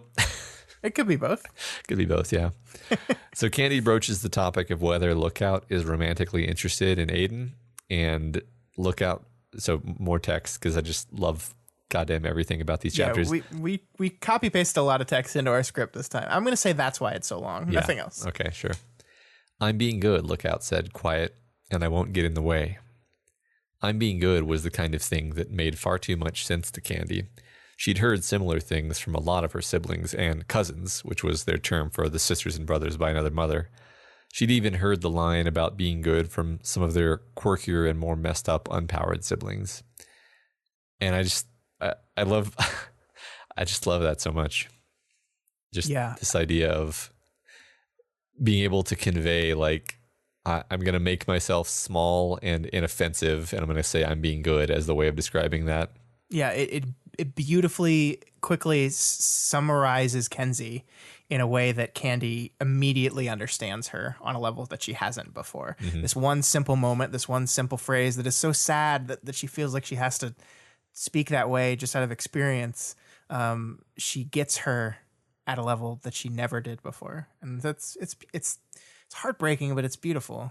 Yeah. And it kind of gives you some hope that Kenzie can get along with these heartbroken, because that's another point of contention in the chapter. I like this bit where Kenzie admits that she had kind of hoped that Aiden was gay because then romance wouldn't be an issue that she had to worry about. Mm-hmm. But now that she's learned that he's not, she's kind of relieved. And I mean, this kind of contradiction strikes me as very realistic and resonant, especially to be having it, especially like the kinds of feelings to be having at that age.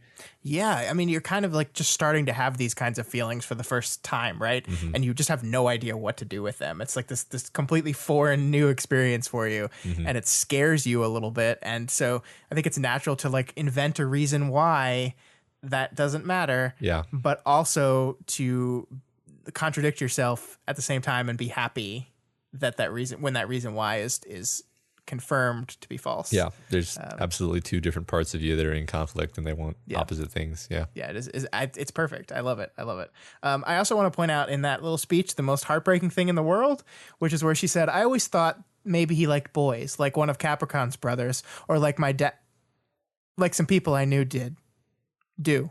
Yeah, that's the fact that she still thinks of them as her fathers. Yeah, is like the most just emotionally devastating thing in the world to me. Like I read that and I was like, oh my God, like this, I love her so much. This poor girl. Yeah, I know. It's, I agree. Want to give her a hug. And that she felt it was important to switch her past tense to present tense. Yeah. I agree. So Lookout captures the signature that reverses the severing effect, and she implements it because she's the most important and skilled member of Breakthrough and the most valuable. The damage is reversed. Lookout regains her fingers, Darlene her legs, Aiden his face, I guess. Yay. Everyone is happy, and Darlene bursts into tears when she sees that Aiden is okay, but quickly everyone realizes that with horror that Flo is now ambulatory, and they have to rush over and talk her down from doing horrible things. I love that because there's this moment where like Candy says, everyone, she had a bad feeling. And you're like, wait, what does that mean? And like in the back of my mind, I was like, which bad guy was also chopped up that's now free? And it's like, no, it's just their sister. Yeah. Who they basically were almost relieved that she couldn't move around before. Yeah. So, I mean, how do you feel about like the reversing of the cradle tech? Because I was a bit surprised at first how apparently easy it seemed once the signature was caught, right? Like on the one hand, I didn't want there to be like a long drawn out process here. Like the fight with the cradle is over. He's captured. Like I just want all the characters back in one piece because that part of the story is over. Like that's what I want. I don't need this long drawn out thing.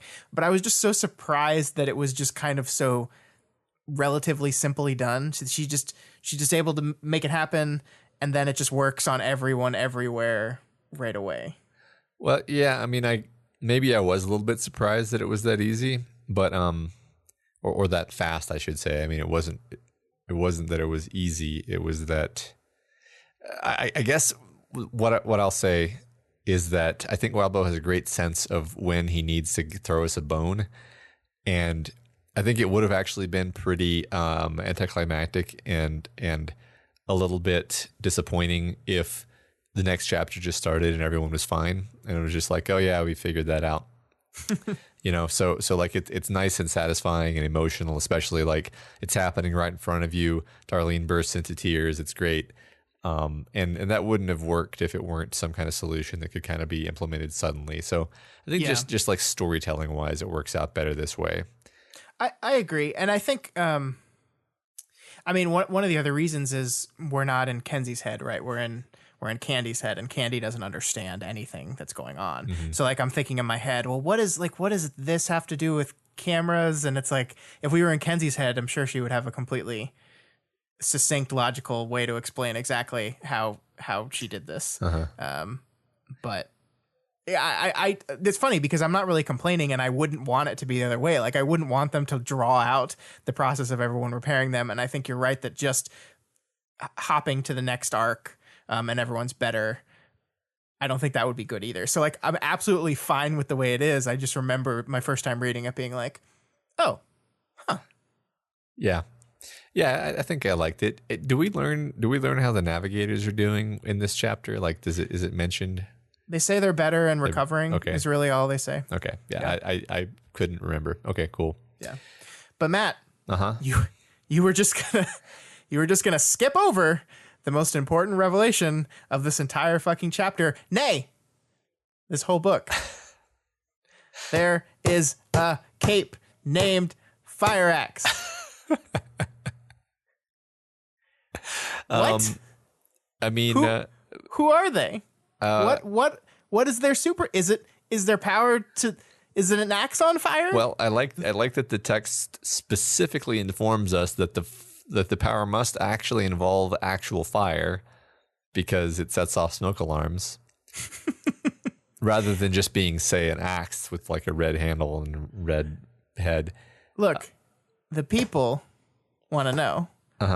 When is Fire Axe stepping into the sunlight? Yeah, I don't know. I mean, I assume that Fire Axe is going to become a very important character. Some would argue, I don't know anyway, but some, the most important character. We do have a lot of visual themes, a lot of concepts in this story, and and the dichotomy between fire and ice or red and blue has been a prominent one, and I just can't help but feel like Fire Axe represents like one very important pole of the story, like the North Star of the story.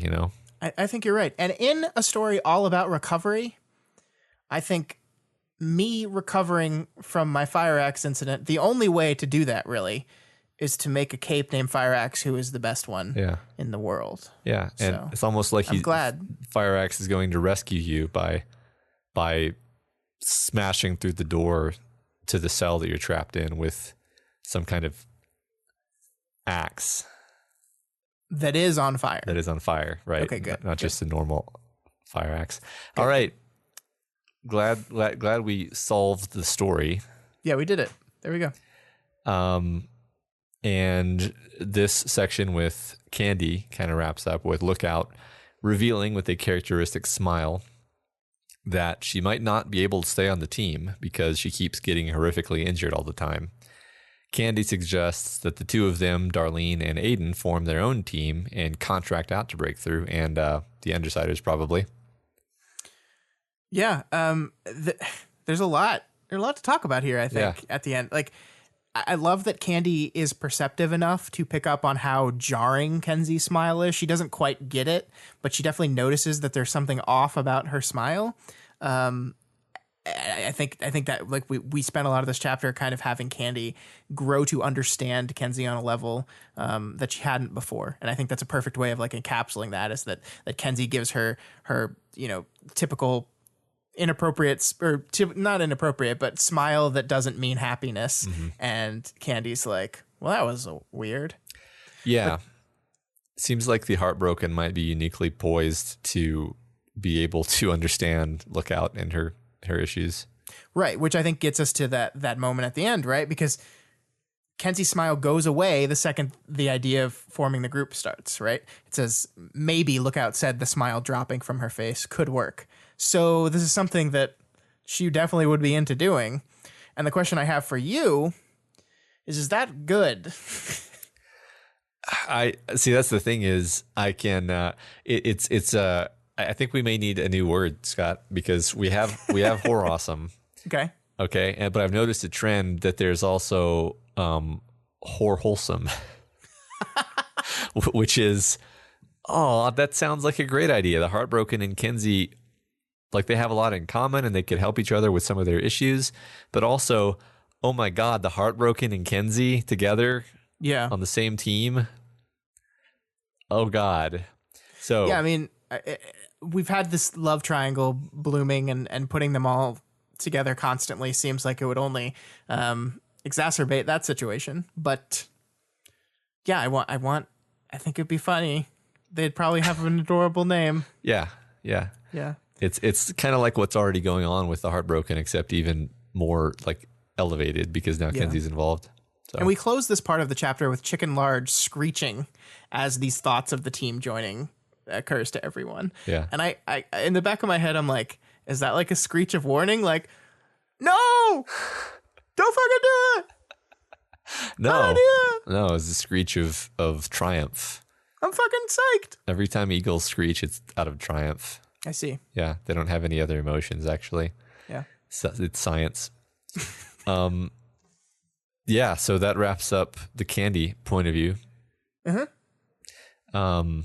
So then we skip to Narwhal, a character who I think we all kind of wanted to find out more about, although we may not have known it. It's a minor thing, but Wildbow just immediately tells us this is Narwhal. Like, it's the first word. And I think that's because there simply wouldn't be any benefit to making us wonder who this is and like puzzle it out. And it's just one of those cases where it's just like, yep, let's just get to it's Narwhal. We're gonna talk. This is Narwhal. We're getting to know Narwhal now. Yeah, I think you're right. It's because his choices to do this and not to do this all have purpose behind them. Yeah. Like we're going to jump from this point of view to one in the very next one that who the point of view is hidden until almost the very end of the entire interaction. And it's because he's doing something very specific with that hiding of it. Whereas here, the point of the chapter is not that, right? Yeah. So you're absolutely right. This is Narwhal. Here we go. Because the twist of this chapter is not who the point of view is. The twist of this chapter is, that's not the person I thought that they were. Yeah. Well said. I'm glad you agree, actually. Basically Narwhal watches the Undersiders and Breakthrough part, once again becoming separate teams. And we kind of we're immediately surprised by kind of what's going on with Narwhal. Her heart was pounding, breathing was hard, and getting past it seemed impossible. She kept her shoulders back and square, her feet securely beneath her, and hands at her sides. People looked to her, and if she let the facade crack, then it would affect them. And this is fascinating because I've always seen Narwhal as exactly the way she projects herself to be. Like big, brave hero, forthright and responsible, and so on. Here we see, as usual, it's more complicated than that. And she even has this digression about how she's going to get in trouble with the paper pushers because the loss to March will look really bad on paper. Mm-hmm. And how powers like March's don't seem as difficult to fight as they are. And she's like full of kind of like doubt and anxiety. And she's like literally emotionally upset in this moment. And she's just acting tough. Yeah, it is really a big surprise. And I think one of the cool things about this is I think a lot of the readers of the story projected a lot onto Narwhal. She's a popular character. People really like her. She's pretty cool looking and has a cool power, so that makes sense. She seems like she's always like got her head on straight and going. But we really knew nothing about her at all. And now suddenly we do. And wow. Yeah. Not what we expected. Kind of all an illusion. Like those force fields were protecting herself. Yeah. Yeah. Well said. Yeah. And I love that some of the first things we hear her say is she's looking up at Dauntless, and it says the figure that had once been Dauntless loomed above them, dormant, quiet, alone as any of them were, which is like a pretty dour, like depressing look, right? Like it's immediately starting off with this just like we're all alone. Yeah. And of course it has a little bit of irony to it, right? Because Dauntless is not alone. Right. Like he's literally connected to everything. Yeah. And of course every single cape is technically never alone either, because they've got this alien riding around in their head. So it is had a little hint of irony in it, but yeah, she's this person that is on the verge of a panic attack. She can't let anyone know that. This mass of crystals that protects her from the outside environment, that has reshaped her and protected her, is protecting her personality too. And I love this moment where it says every time she moves, every time she shifts, the crystals move, and it briefly exposes part of her to the elements. A little bit of her is exposed. And I think that's how she feels, right? She feels, especially in this moment, that like if I do something wrong, if there's even a little crack, if there's even a little movement, part of me will be exposed, and I can't let that happen. Yeah, right. And the places where the air does touch her, it's distinctly uncomfortable, cold. She never explicitly compares herself to Dauntless, does she? Even though it's sort of, I want to say obvious, although it honestly didn't occur to me until this moment, that she's this crystal covered woman looking up at this crystal covered man. Yeah. Like it's force fields, but she describes them as crystals repeatedly.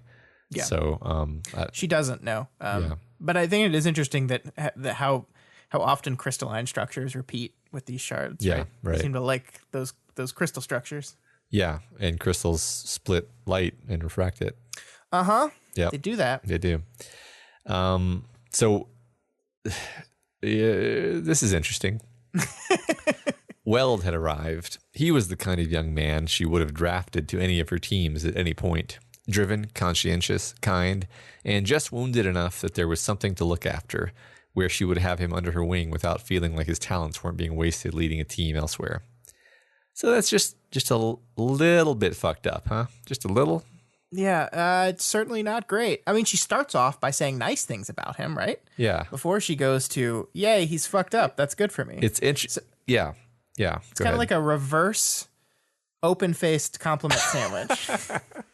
Yeah, because what's interesting is like I can't exactly say like that's really fucked up, but I'm like that's an odd way of looking at human beings. And yeah, I mean it's looking at his issue as an advantage specifically for her. Right. Yes, exactly. And then she proceeds to drag Sveta. So I'm going to give you some space here. Who the fuck is this bitch that's going to talk about my Sveta like that, Matt? Uh-huh. I'm so angry. I know. Okay. So, yes, let's. Yeah. It's not nice. No, her description of Sveta are insanely cruel here. She calls her that. Basically, she's looking at her in the exact way that Sveta is afraid that people will look at her, right? She's treating her in that exact same way. Mm-hmm. So it turns out that all those crystals, Matt, the only thing they were hiding is that Narwhal's kind of a jackass. Yeah. That's I kind of agree. I mean, she's off in ways that are surprising, right? I mean, the thing about her is she says this stuff in the rudest possible way. In her mind, but she's not 100% wrong, right? Mm. She notes that Weld was into another cape. Mm-hmm. She notes that Weld turned down that cape, noticed that Weld was into her, approached him. He turned her down, and And then she reiterates what we know is true based on Weld's admission to Victoria all those chapters ago. He wants someone with a body. She says it in the most jackassy way possible, right? It's like, he's really into humans and she's not human enough, which is just fuck you. But it is true what she's saying about Weld. It is true what he wants. And also there's this moment where she says if he'd asked Narwhal for advice, she would have told him she'd like Slycian for him more than she'd like this girl, that he had his own healing and growing to do, and it seemed to her that he was putting it on hold. It may be better that he hadn't asked her. Like, this could actually be true on a certain level, that his dating with Sveta is preventing him from working on his shit, because her shit is a lot more prescient and like she's working through a lot of stuff, and he is the type of guy who looks out for the people around him, right? So that could be a true statement that that's what he's doing. And it could still be true that the best thing in the long term for both of them is that this relationship needs to end. But don't call Sveta it, jackass. Yeah, right. I mean, it's interesting because it's all in her mind, right? So I think that and that's another thing, is like, she's savvy enough that she wouldn't say this. True. But it's just fascinating to see how kind of ruthless and like brutal she is in her thoughts about people, and really kind of like just cold and utilitarian in the way she assesses all these things, like the way she's assessing people and their relationships and their value. I mean, and this continues just kind of seamlessly into this next bit where she strikes up a conversation with Foyle asking after Parian. And I mean, even here, like, she clearly has an agenda going into this conversation. Yeah. Like at first she offers herself as a listening ear, and then she mentions that the wardens have had their eye on her as a recruit. And I mean, I feel like I'm being a little bit too hard on Narwhal, actually, because like she is serving as a listening ear. She's letting Foyle vent, and letting Foyle think out loud as she kind of works her way up towards a decision.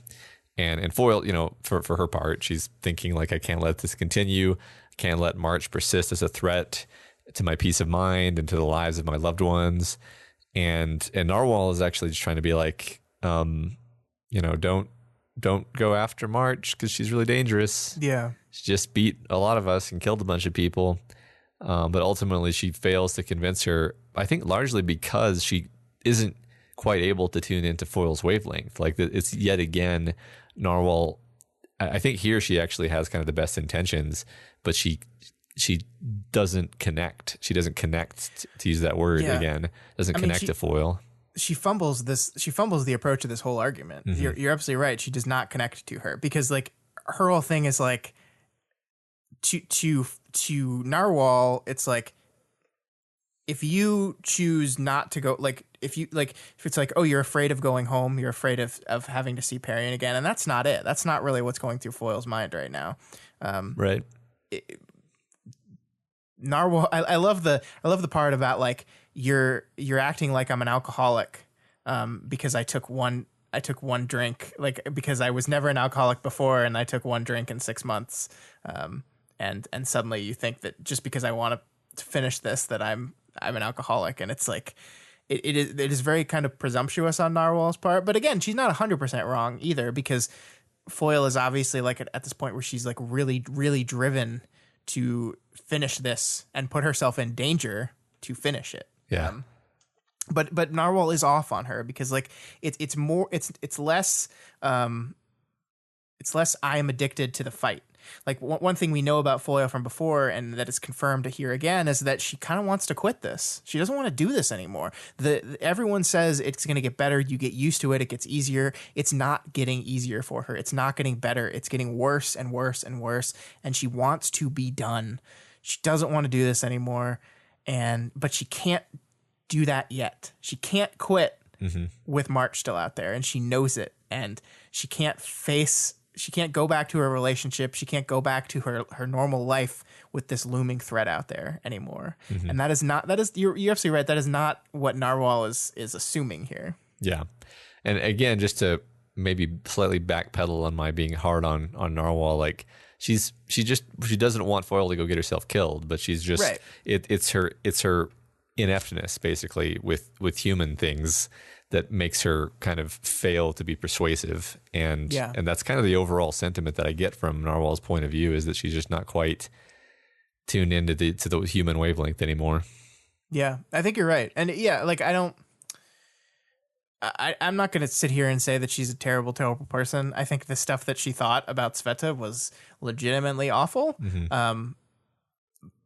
But I mean, I do think you're right that I think she has Foyle's interest in mind here. And I think she also sees, like, the one thing she mentions is that, like, I didn't go home. I went out on another mission and another mission and another mission. And now I'm alone because of it. I don't want you to end up like I am. But that's not really, like, that's projecting, right? That's saying, oh, Foyle is going through the exact thing I went through and I can fix this. But it's not quite it. At least maybe I'm just projecting because I really don't want Foyle and Perry and their relationship to end. I really, really don't want it. Yeah. No, I don't think. I mean, I think it's certain things are word of God outside of the story, but I think we know in text that Narwhal is a second trigger, and I can't help but think that means more than just, like, fun superpowers backstory stuff right here. Like, this is a person who has gone through something so bad that their shard took an even deeper root in them, and some kind of trauma that affected them even worse than they originally were affected. Yeah. And this is being contrasted and maybe even, I mean, I can't help but see the connection to Dauntless now that I've seen it. Yeah. And this idea that she thinks that they're all alone might be related to the fact that she's a second trigger. I don't know. Could be. Yeah, I like that. I like that line of thinking that the more the shard opens up, the less person there is in there. So, yeah, overall, just want to point out that Narwhal does not really come off like a legend or like a chevalier or even like a Dauntless once we're inside her head. No. She seems a lot more motivated by negative emotions and a bit less on the same wavelength as the person she's trying to mentor. So, am I off base here? No, I think yeah, this conversation has kind of proven out that you're not. You're not. And I think the book wants you to think that, right? I don't think you set up a scene where she's referring to Sveta in terms like it and that, and with a character that you want people to be endeared to. You want to see her as a person that is not like we thought she was, that is different, that has some serious issues on her own, and maybe mentoring people when you're not really dealing with your shit is not the smartest thing to do. Yeah. So we switch to the next point of view, which seems to be Swan Song, but this is a complete and utter fake out. It's an amazing fake out. It's so wonderful. We're going to talk all about it when we get there, but I love it. So Antares and Swan Song have a wonderful conversation about the state of the team and about Carol. And we learn that the team was responsible for 4 deaths, and Victoria is responsible for one of those. At least one of those. She's concerned that Etna might be dead, and the two of them agree that the best place to put her focus now is on Sveta. Yeah, and there's a whole lot to talk about in that one little paragraph there. The first thing we need to talk about, I think, is this idea that Carol was hurt enough that she's heading to Earth Shin, presumably to be healed by her daughter. We still, interestingly enough, don't get a description of exactly how she's hurt. We know her face is fine. That's what Swan Song kindly tells her, that her face is doing good. But not much else. Yeah, she's gonna live. Her face is fine, but she's still going to Shin to get healed. Yeah, Weblo just gives us some like graphic, violent imagery to kind of smear over the photograph of Carol in our mind, so that it's kind of a non-specific, horrifying injury. Which is kind of like what he did with Chicken Little, just makes us like, oh no, I don't want to know. Yeah, and obviously our protagonist is having a difficult time with this. The mother that she hurt with her power is now going to the sister that caused that power to exist to get healed by it. Yeah. So we have to talk about this one part, because for some reason I missed this on the first 2 times I read through this chapter, and it's wonderful. In this exasperation and uncertainty, it says, Antares turned her head skyward, hands up near her head, as if she were making a plea to the heavens. Except The heavens were largely occupied by the massive titan that loomed in the upper end of what had been New Brockton Bay, straddling the portal there. So there's our arc title name thrown into the chapter, Matt. She's making a plea to the heavens, only they're not there no more because there's a Dauntless. Yeah, or maybe Dauntless is the heavens. Is the heavens. He's representing them. He's like an angelic figure sitting astride the portal. It's could be either one, right? Yeah. So all right, so let's talk about the killing. Let's do it. So Victoria killed somebody. That has happened. It is presumably one of the faceless soldiers she dropped that whole chunk of building on. But then we have all this part where she's unsure if it was Etna or not. Like we talked about last week, how she noticed very specifically that Etna did not rejoin the battle, and kind of maybe in the back of her mind was thinking about why that would be. And then we see here that that's really true. That she's I didn't hurt her that bad, but she still could have been seriously hurt, and she could have been one of these. And the thing about this is Victoria is dealing with this, the immensity of this, and she's talking to Swansong, who has a very intimate history with taking people's lives. Yeah. And so what Swansong does here is brilliant, because they basically start having a conversation about Etna's clothes. They basically go into the classic Victoria Swansong style disagreement. And what Swansong is doing here is kind of distracting her away from these spiraling thoughts, right? She's pulling her away from this into like a conversation where they're just joking around about clothes, which is one of the connecting features between these two girls. Like, this is one of the things that they kind of bonded on, is that they have their own very specific sense of style and fashion, and that is something that is very important to both of them, and it is something they have in common. And a lot of this part of this chapter and the chapter as a whole is connection, but specifically, like you pointed out last week, Matt, when you were being hopeful and I was being negative, the connection between Victoria and Swansong is very, very, very important, and we're reestablishing that right here. Yeah, right. There are some moments where I almost felt like Swansong was being a little bit insensitive, but ultimately I feel like it does kind of nudge Victoria out of her the slump that she's obviously in, kind of the dwelling and the negativity that she's obviously in. Yeah. I don't think it's trying to be dismissive of the severity of how Victoria feels about this. I think it's just trying to help her to get through it and not do her Victoria spiral thing. Yeah, I think you're right. I mean, at this point, I'm willing to extend that level of nuance to Swansong. I think previously in the story, I would have just been like, oh, she's just being needlessly harsh to be shocking. But now I feel like it's more like she's kind of understanding what's going on with Victoria. Yeah. And it's at this point in the chapter where, if you're reading it for a third time, you might be acutely aware that there has been no kind of internal monologuing happening. All the text is dialogue between these two characters and physical descriptions of movement. There's been no thought process until this one part where she says, "We made an impact. The Harbingers counted the injured and the dead, 30 individuals bound for hospitals, 12 are dead, 4 of those are our fault." And we hear the unnamed point of view character say, "Our fault, not counting me."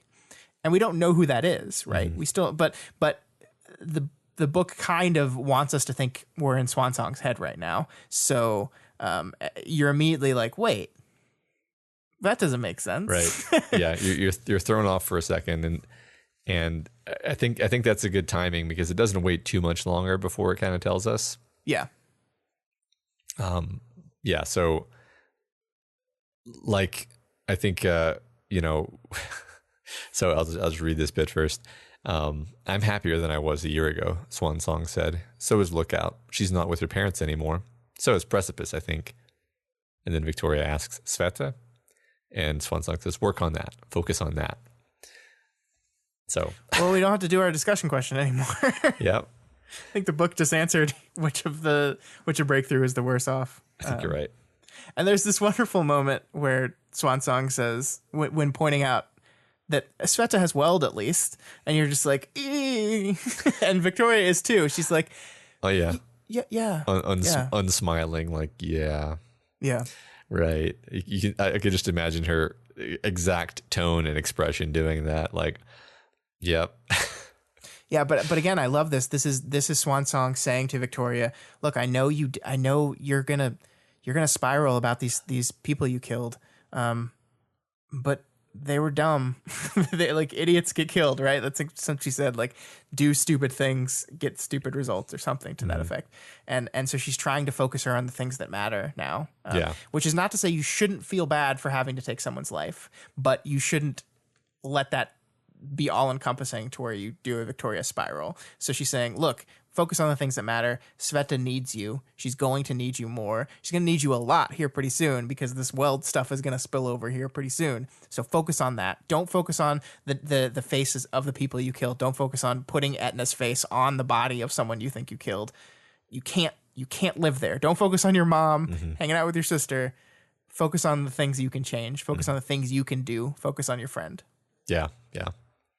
Damn, I love Ashley. She's great. I love her. Well, I love one Ashley.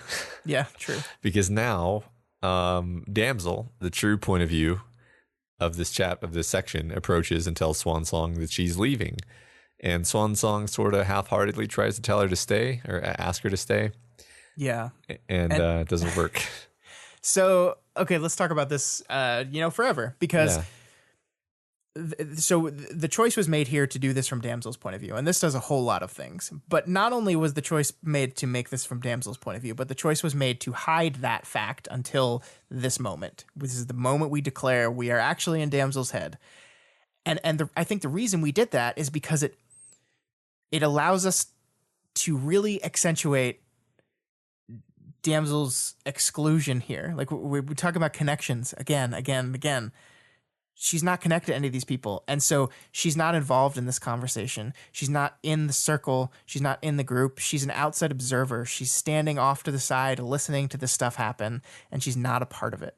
And masking that it's from her point of view really accentuates that, because we weren't paying attention to her either, because we didn't even think this was her. Like, right? We're not even thinking about her because we think this is Swansong again.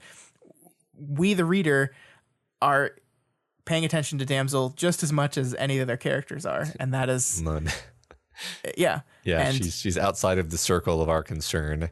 Right. She's from the outside looking in and not being paid attention to, just like she's kind of always been afraid of, like being cast away from the fire, like she was back in her interludes. Exactly. And with all her posturing, we know better. We know that she actually does care. And the text even kind of reminds us of that again. That one bit that we talked about a little earlier, our fault not counting me. She's hurt that she's not considered in that. She's hurt that she's not considered part of the group, that the 4 killed did not include the ones that she herself did. Right. Even though they were, and you can understand why she phrased it that way, because it's like that she means breakthrough, but Damsel's like, hey, we were all part of the same group out there.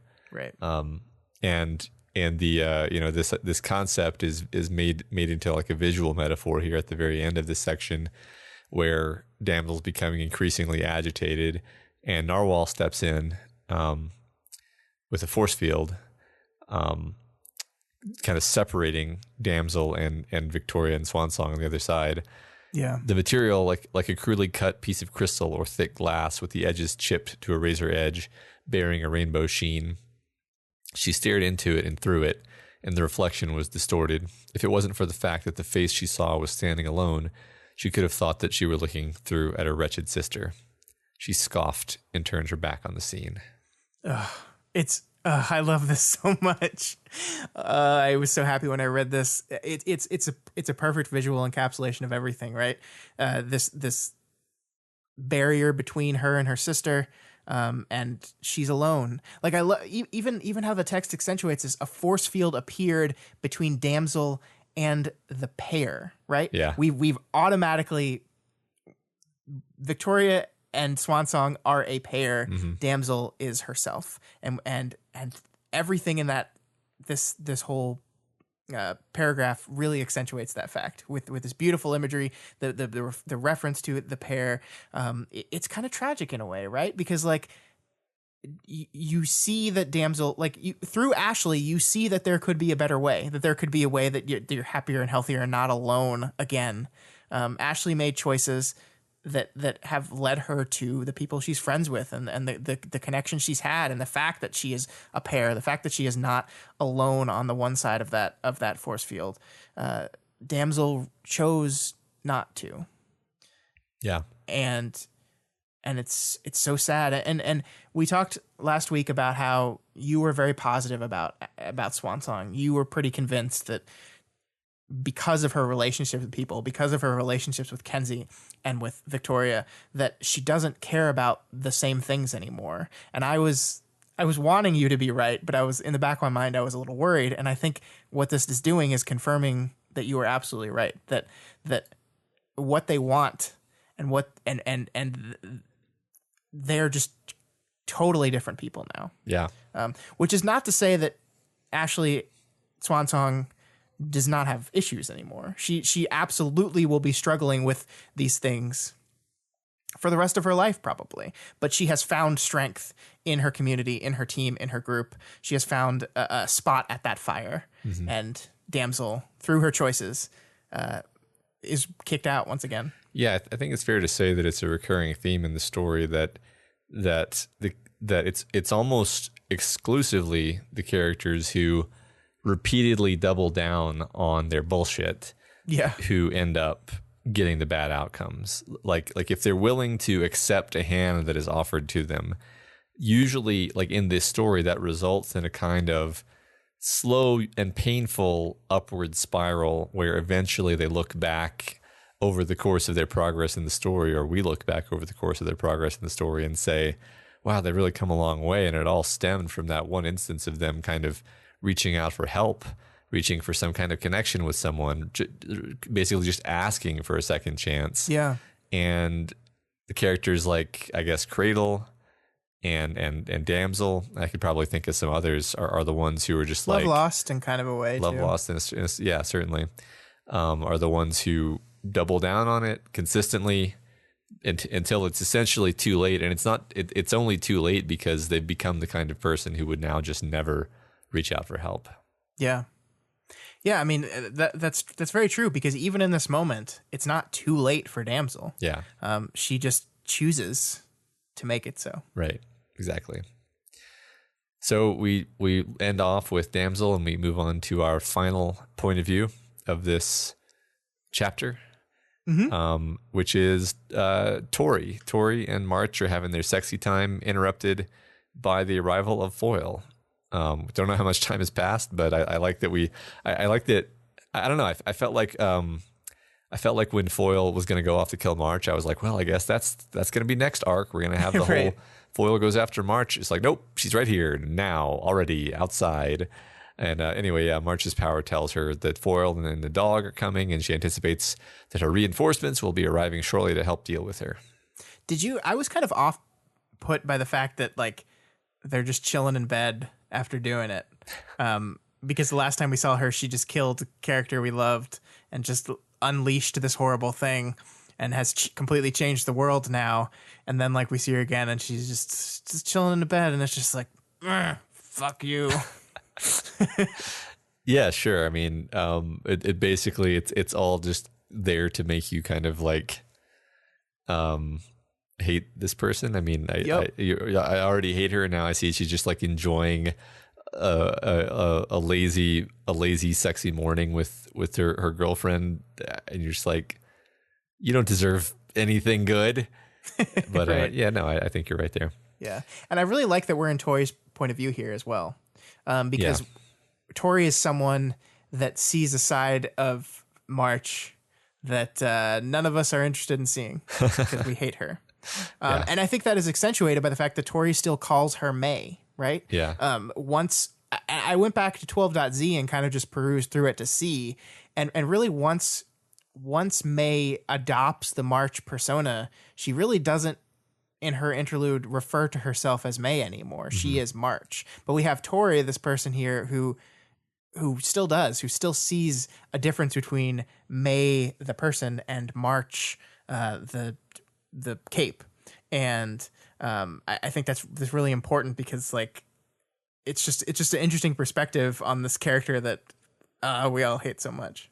Yeah. Yeah, that's a good point. I want to say it humanizes her a little bit, but I don't know if it really does actually. It doesn't. Yeah, I mean, it doesn't. I think what it does is instead of humanizing her, it shows conclusively that the human side of her does not exist because the one person who still sees the human side of her is the one person that she like vehemently rejects at the end of this thing. Yeah, pretty much. I mean, if anything, you actually do care a bit about Tori. Like yeah, not because you like her necessarily, but she's like a person at least. Yeah. Yeah. So Tori dresses March for battle, still bitter that March is heading off for what she suspects is a far more meaningful encounter than she could ever have with March.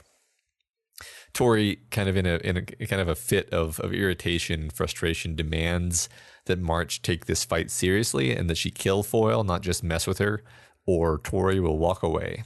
Yeah. I love this kind of reflection of the decisions the two of them are making, right? Foil is sitting here wrestling with this idea that I can't return to the woman I love until March is gone. I have to finish this. The woman that loves March saying you have to kill this person or I'm leaving. Like it's an interesting little flip. Both of them have women waiting for them, and they need this conflict with each other done one way or another. Yeah, it's very, very epic, isn't it? Yeah, so cool. So Foil. March goes outside, confronts Foil. The two begin dueling and spitting back and forth at each other. And I don't mind saying that my heart was absolutely hammering for this whole fight. Yeah. They go back and forth. Their shared power of timing and angles keeping them somewhat like at a stalemate. They both have such precision that they can just block like point-to-point strikes with their swords. And then eventually Foil... I think what happens is Foil sees Tori looks like she's going to make a move, and so she preemptively nails her hand to the wall with one of her nails. Yeah, that was my read on it too, for sure. I like once again, I have to talk about the point of view decision here, Matt, because I like that we're seeing this battle from the point of view of someone who's not participating in it, from someone who's removed, because this is their thing, right? Like this is, I think it would feel weird to be in the point of view of one of them while they're fighting, because this is it makes it very clear when you're someone removed from it that this is between them, right? Yeah. It's like, that's your thing. You're standing over there. You're doing it. I like it. Yeah. They even go out of the frame at one point, like out of sight. Right. Yeah. So eventually, while they're fighting, March notices something is off, that her reinforcements aren't arriving when she expected. It's interesting what is obvious on a reread and what is absolutely perplexing on the first read through. Right. But like you realize the things that March is noticing, which is that her reinforcements aren't here, and she decides that this is because of interference from Imp. Yeah, I really like this scene though, because like she does this cool typical March move where she like flicks her sword out and is like, well, we might be even matched now, but just you wait, flick sword out. And then nothing happens because she was expecting her guys to start arriving. And then that's when she's like, oh, you did something. Yeah. Yeah, that's great. That's fantastic. Your timing's all off in this chapter. That's kind of what makes it cool. And what's the opposite of foreboding? It's like nothing's quite working out for her the way it was working out in 12.z. Yeah, it's perfect. Yeah. I'm trying to think of the right word for it. I can't. It is justice finally being done. Yeah, this creeping sense of, wait a minute, this might not go terribly. So March finally does tell Foil at this point, and consequently Tori, about the nature of Shard Heaven, at least as far as she understands it. Yeah, she's totally wrong now, but yeah. Yeah, and Foil is duly horrified, and she reacts thinking that she's going to have to destroy March's very being to keep this from coming to pass. And Tori is also kind of crushed because she realizes the implications of this. Yeah, the thing that she feared this entire time, which is that these people were always more important to March than she was is basically shown right in front of her. Yeah, right. And then before Tori can interfere again, her throat is mysteriously slashed in a pretty horrifying moment that we can't help but cheer for, considering the stakes. Yeah, we see an arm. She sees an arm, and we're like, an arm. Yeah, right. Who has this? Who has the hairy man arm? It's Imp. I've never fist pumped at someone being someone's throat being cut. Before It today. is. I mean, it is kind of tragic. Like in her moment of realization. Yeah. That the person that she loves doesn't actually care about her in the same way. It definitely is tragic, but like I was just so like, oh my God, I'm so nervous about this fight, you know? Yeah, for sure. Like I'm not saying like, oh, bummer, Tori's dead, but I'm just saying like, oh. Yeah, right. And the response, Tori was the response, dang it.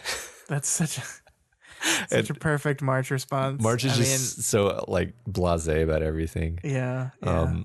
So then the next thing that happens is because Tori was able to warn March about March stabs Imp and Foil through the hearts, killing them both unceremoniously, and then says, "Come on, Tori, let's get you looked after." March said as the pair fell to the ground behind her. I suppose I'm going to have to kill their friends because they'll be out for revenge. And there it is. Imp is dead. Foil is dead. And for the third time, March turns her back to people as they die. Like it's some kind of 3-beat or something. But Matt, isn't the third beat in a 3-beat usually like a subversion? And that's all we have for this week's chapters. Unfortunately, this episode took so long that we're not going to have any time to cover our usual discussion question spot or go over March Madness brackets. But you can check out all those at deucemedia.com/March Madness. We'll see you next week as we begin Arc 13 Black.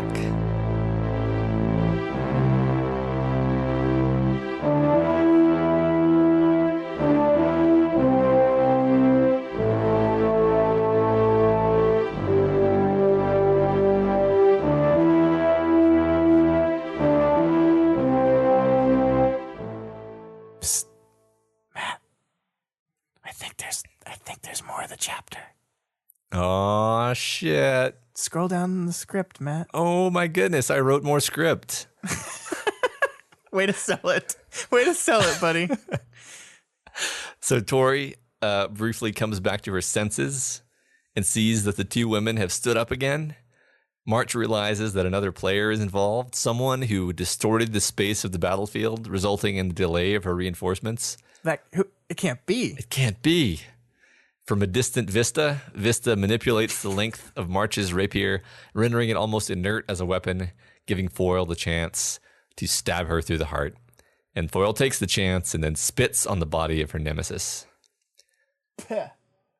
Spitting on her. Wow. Deserves it. Sure, I'm not going to say no, but wow. Can we go get my arm back? Yeah, let's. And let's get me a new left hand while we're at it. Where are they going to get a new left hand? Yeah, I kind of imagine like them going on like a rampage and like forcing the Gray Twin to steal someone's hand or something. Like I don't know. My mind went weird places with this, but anyway, the pair wave to someone distant and they leave Tori to bleed out, thinking. And as she bleeds out, she's thinking about how she'll be with Bianca and the others soon. Yeah. Sorry, Tori. Bummer. Yeah. So I mean, Vista's not dead, Matt. This was incredible. Uh-huh.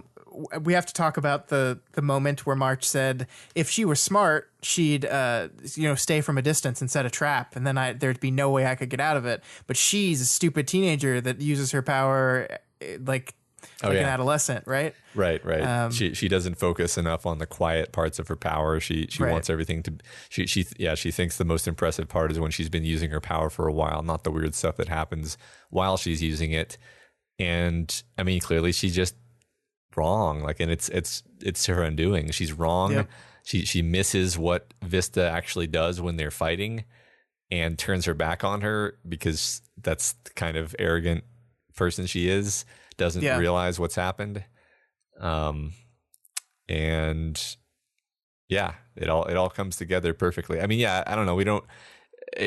there's so much like foreshadowing and careful decisions in terms of how things are shown and how Right. things are described that I'm not gonna lie, I didn't see any of, other than having like a feeling of just like the way I parse this, I would not be surprised if Vista were still alive. But that doesn't sum up to, yeah, Vista's totally alive and the reasons are X, Yeah. Y, and Z. I mean, I thought they were just the ramblings of a desperate man trying to deal with the death of a character they liked.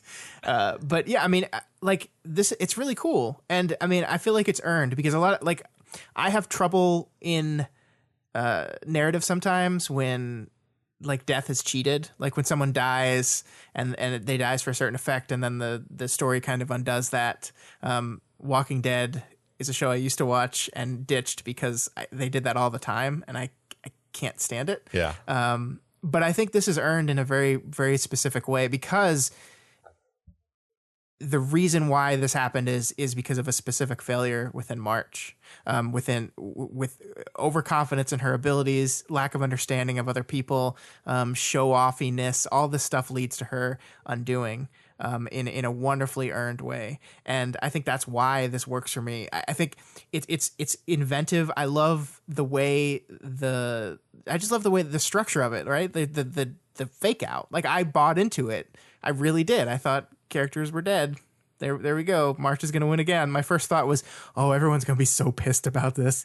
And then you scroll down, like Vista literally warped the page we're reading. Right. And so you have to scroll down a bit more to see the next text. It's a wonderful like way to use the story structure to do something. And people were talking about like how you couldn't like do this in other mediums, and I think you could do this with pages in a book just fine. Yeah, you could maybe put it at the end of a chapter and then you turn the page and it's clearly more chapter or something like that. But, yeah. So I went about 20 minutes thinking that Imp and Foil were dead. How were you doing? Were you doing okay? I was like, I was definitely like upset, and I was like, man, the story is just going in such a dark direction. Like I feel like we're entering some kind of spiral of just like if Imp and Foil are going to die in this situation, that's just an indicator that like everything is about to just absolutely escalate.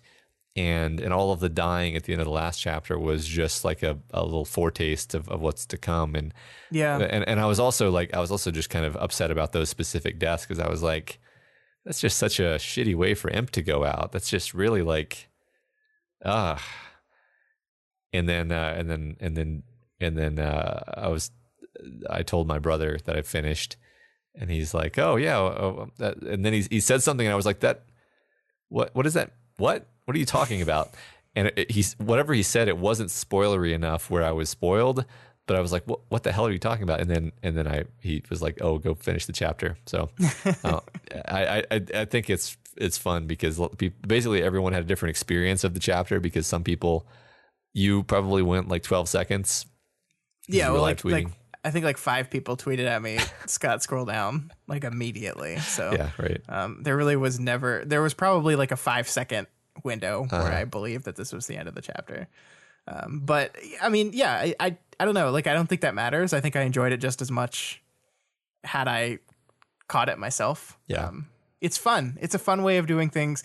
It matches. I mean, the whole thing was the battle between space and time, and space won. Literally, you can see it on the page. Look at that space. Yeah, right. And I mean, I think the whole idea of the reason why March was so dominant in the first chapter are not present in this chapter. Like, she doesn't have her power battery, and now instead of setting the terms of an ambush, she's the one being ambushed by people who she's not prepared to fight, and so the tables are turned, and it's just like, yeah, I mean, if anything, it underlines that, yeah, the first chapter actually made sense, because this one makes sense too. Yeah.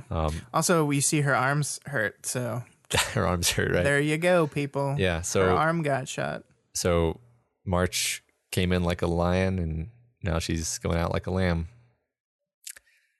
is what everyone else has already pointed out. And And the last comment, of course, is that March is in Shard Heaven now. Sure. Okay. Her version of it. Yeah. Shard Heaven now. Shard Heaven now. That wraps up the chapters. That is the real end of the chapters. The real end of the chapters for this week, unless there was more and that we missed somehow.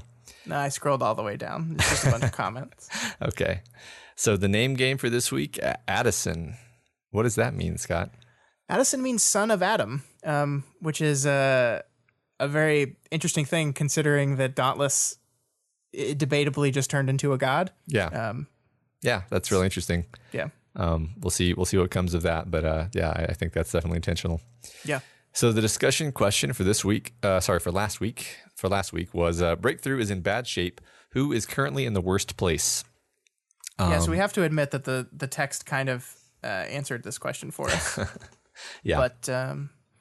But I think, Matt, this was the closest we've ever gotten to a consensus on an answer anyway. Most people said Sveta, like the book did, so makes sense. Also, a lot of people cheated, Matt. A bunch of cheaters just picked all of them or just didn't pick any of them and just talked about all of them. You bunch of cheaters. Yeah. We liked your insightful comments a lot, but you're cheaters. Yeah, that's not acceptable. Minus 5 points from Gryffindor. Sarah Penguin says Sveta. She is possibly the most empathetic person on the team. She's the team mom, and she had to watch Cradle take apart the people she cares about. If she still had her body, she would have most likely been holding Kenzie the same way she held Rain when he got carved up. And they go on to say she lost her body. Her suit made her feel more human and let her feel like she could fit in without being Case-53-ish. When Cradle took her suit, he essentially took her humanity away. It left her more isolated as she can't get near the others. So while the team are all supporting each other, she is alone with the occasional Victoria visits. Yeah. I mean, look, I think we should say at the top that I agree that Sveta is the worst off. So I'm going to agree with every one of these people that say Sveta for sure. Yeah, I mean, Sveta is the one breakthrough character we don't have the interlude yet from. So, yeah. That was some people's answer too, who just did some meta analysis. But Beard of Valor actually lists someone else. They say Chris is in the worst place because he's achieved control in a way that sort of makes him his own enabler. He's unsure of who he is and who he wants to be, but he views his humanity, and this definition of humanity is him in human form, as something to be cast off. But he likes Rain and Byron. He tried to rein in Kenzie's worst impulses. He likes being a monster, but he likes being part of the world and the society he castigates. So yeah, basically Chris is a very complicated character who might just be falling into his own instincts. But I mean, you'd have to consider Chris part of Breakthrough still, and I don't do that. Oh, he's definitely part of Breakthrough. Nah, he's a traitor. It's gonna come back. It's gonna be Dead great. To me. Dead to me. I mean, narratively though, he's totally gonna come back. Of course he is. Farm Fresh Hornets says Sveta. Have to say Sveta. Everyone else got some sort of definitive victory in this arc. Maybe not Ashley, but she's in a pretty okay place emotionally. Every success Sveta earned was poisoned by the fact that she did it in tentacle mode, a state where she can't let her guard down or be satisfied with herself even for a moment without a reminder of her shape and its horrible potential consequences. Yeah, I like that a lot. Yeah, the thing that I liked what a lot of people said had to do with the fact that, like, well, everyone had some successes throughout this arc. Her successes, just by the nature of them, also kind of were failures, right? Yeah. Yeah, she can't feel like she's been successful. Yeah. Yeah. Yeah. Lost Man 138 lists them from the worst off to the most okay, which is almost cheating, but not quite cheating. And they list Sveta as the worst off, Victoria as second, Rain as third, Ashley as fourth, Tristan and Byron as fifth, and Kenzie as the best off right now. This is probably before this week's chapters came out, but I would have probably put them in about the same order. I think I would have put Ashley a little more towards worse off because I was being a negative guy who was doubting what you were saying. Yeah, interesting. They list Rain's like anger issues, and I'm thinking that I feel like that's going to be transitory though. So Yeah, maybe like at this probably. exact minute he's not doing well, but I feel like he's going to probably kind of bounce back from that just because the tokens are going to expire or whatever, however that works. Yeah. EXE, which JPEG winners movie, says none of them are an exceptionally personally bad place, but then ends up saying Sveta. Says now all these things are bad for them in various ways, but most aren't really bad for them in a personal way. The ones that I think of apply to Victoria dipping back into more brutal tactics and intentionally hurting Carol, and Sveta's suit getting destroyed and her deciding to finally use lethal force again. Yeah, so they kind of settle on Sveta. Although I think it's interesting that they actually list Victoria as their... So yeah, both Lost Man and EXE JPEG Windows Movie V put Victoria in their number 2 slot, basically. Yeah. And Scandiaca Blessing says all of them, but they choose to focus on Victoria as well, saying, I am very worried about Victoria, who I'm pretty sure hasn't slept a full 8 hours since the Fallen raid. It's probably true. Is known not to eat properly in times of strife and has been running a combat emotional gauntlet akin to sticking one's own knuckles against an active belt sander for the last several arcs. How? Plus, the last of the Brockton Bay Wards, who was her friend once upon a time, dies. Well, not anymore. With nothing you can do to help her. Her team is multi-dismembered. Oh, and to add a metric shit brick of guilt from telling her mother to fuck off immediately before her secret invisible death blender took a whack out of said mom. Yeah, that's something I hadn't like actually put together. This idea that like immediately after like her triumphantly saying "fuck off, mom," she beats her accidentally. Right. Yeah, that's the last thing she said to her. You're right. Yeah.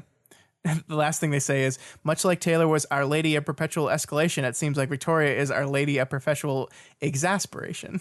I love it. Which I liked. Stuck in Reddit Factory says Victoria because she's the protagonist. Judging by protagonists everywhere, and Wildbow ones in particular, she hasn't hit her lowest point and won't until the last possible moment. So while the others have it rough, at least they have the chance that that this is their worst. She's going to be a long way down from here. Thanks. That's great. I really wanted to think about that. Yeah. Yeah. Antichrist also says Sveta, saying this. I thought this was an interesting way to describe it. Every pillar holding her up has been knocked down one after another, and there are only 2 left: Victoria and Weld. Weld is looking for a gentle way to dump her and just went through some shit himself. Victoria just wretched her own mother and made a lot of moral compromises. She might be too distracted to give Sveta the support she needs, leaving Sveta with precious little. It's true. It's true. Yeah, that's a good point. And again, we have to say that this was before these chapters were out, right? So you can't tell these people, no, you're wrong because of something that happened in 12X. I'm feeling a lot better. I'm feeling a lot better about Victoria after the latest chapter than I was when we asked this question. Yeah. I think you're right. Giorgio Swaldanison uses a little meta-analysis to come up with their answer and says, Sveta is the only main character without an interlude. All the others hit rock bottom. We had their interludes, and then they picked themselves up and got back on the path to recovery. Sveta has been conspicuously out of focus for a large chunk of the story.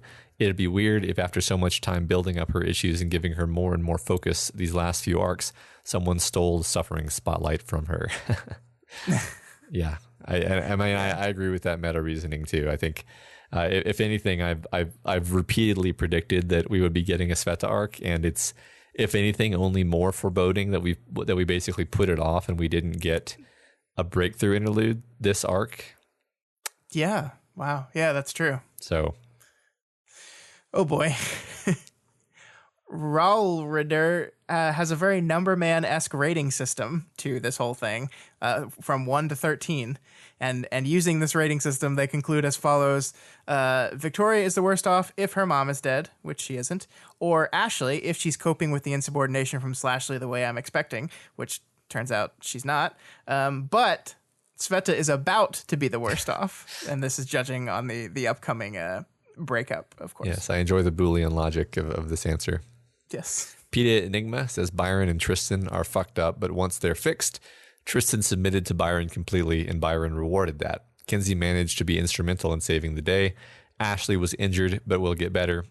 Rain managed to rid himself of his problem. Victoria is literally never doing well. So this is nothing new. But Sveta just won because of her monstrous form, and the same monstrous form that is about to make her boyfriend dump her. So she's under the illusion of doing well, and it'll be all the more painful when everything collapses. Yes. Yeah. Ouch. Ouch. Ouch. Martian Man-Eater also says, Sveta, everyone else had their horrifying oh no my body parts moments, or oh no the trolley problem conundrum, or oh no I just squashed my mom like a bug dilemma. But Sveta lost her body. She lost her body. Everyone else got their bodies back after the end of this arc, except for Sveta. Ooh, yeah. Man, that's true. I didn't think of it that way. Yeah. And the thing is, I think other people might not see it that like quite that way either, but for her, that is really what it is. That sucks. Yeah. Sergeant Buttersticks says, Victoria, number one, hurting Carol with the wretch was pretty much the worst case scenario trauma-wise. It attacked a lack of bodily control and control in general. It was a failure of communication, the backbone of a lot of what Victoria is trying to build. It's going to drive an even larger wedge between Victoria and her family, especially because I don't trust Carol to react in the best way. After this, as mentioned in the podcast, she reverted. She more or less stopped weighing things in her mind. I don't trust this to be a victory. The objectives might have been completed, but at a heavy cost, maybe a step or two back therapy-wise. And then bullet point number 2, injuring/killing. It's kind of odd to say, but I hope that possibly killing and definitely injuring and maiming people is going to weigh on Victoria. To me, the blasé manner in which she inflicted injury reminded me of Taylor. I can see this going where Victoria just refuses to look back at what she's done, just throwing the label justified on it and moving on. Yeah. The interesting thing about 12.x is because we were not in Victoria's headspace, we don't actually know. Like she's being vocal to Swansong about how she's feeling about this stuff, and it is clear that it is weighing on her, but we don't know the level at which it's weighing on her until we really get into her head. Yeah, so, it's true. Yeah, I mean, I'm certainly concerned for her as well. 12.x made me feel a little bit better, but she could be spiraling in her head, and Damsel was just unable to pick it up, so the text gave no mention of it, right? Yeah, it's true. We'll just have to see how she's doing. Yeah. So some general comments, not specifically relating to the question. One from Wanson. They say, so the final confrontation between protagonist group and antagonist group took place in a cityscape, twisted into Inception-like scenery by Shaker power, and ended when said Shaker was torn apart. Do you guys have any idea why Wildbow wrote 12.9 to so clearly mirror 12.all? I included this because I found this interesting. I don't know if I have like a super satisfying answer for it other than Wildbow likes to rhyme a lot in his stories. Mm-hmm. Similar setups, but twisted in a different way. I don't even know if this was an intentional rhyming here, but that's my thought. Yeah, I think he's playing a lot with these images right now. And but it's cool that it's really cool that you picked up on that. And that's a fun thing that you can really dive into and intentional or no, like explore. Yeah, I feel like I don't have enough time to really give this answer its due right now, but yeah, that's a fun comparison. Yeah. So the new discussion question for this coming week is, it's not one. We've just completed a major movement of the story, so we're going to turn things around a bit here. Instead of us asking you a question, we're going to do a mini mailbag and discuss some of your questions. So get asking, submit your questions in the thread, and we'll... or email. Or email, yeah. Yeah, and please, we're doing ward-only questions, so keep it to the story. Yeah. Please. All right. So, Scott, let's do a little bit of March Madness results. All right, let's do it. The Elite Eight is over. We have some winners and some losers. Matt.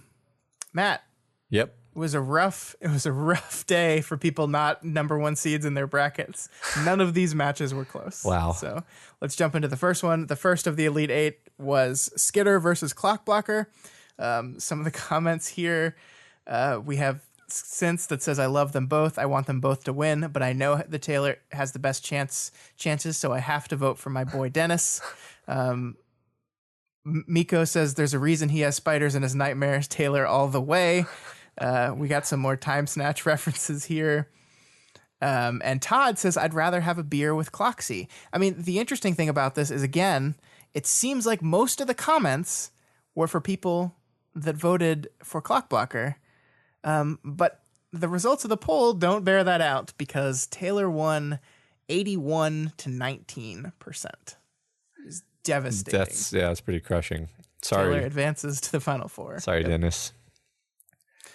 Next up, we have Tattletale versus Defiant. What was your guess here?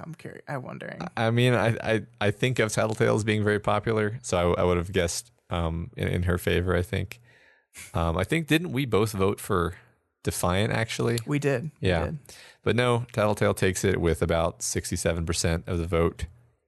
Well, I think we're going to have some people mad at us because Fairlax says, if you vote for Colin over Lisa, I don't know what to say. You are literally the worst.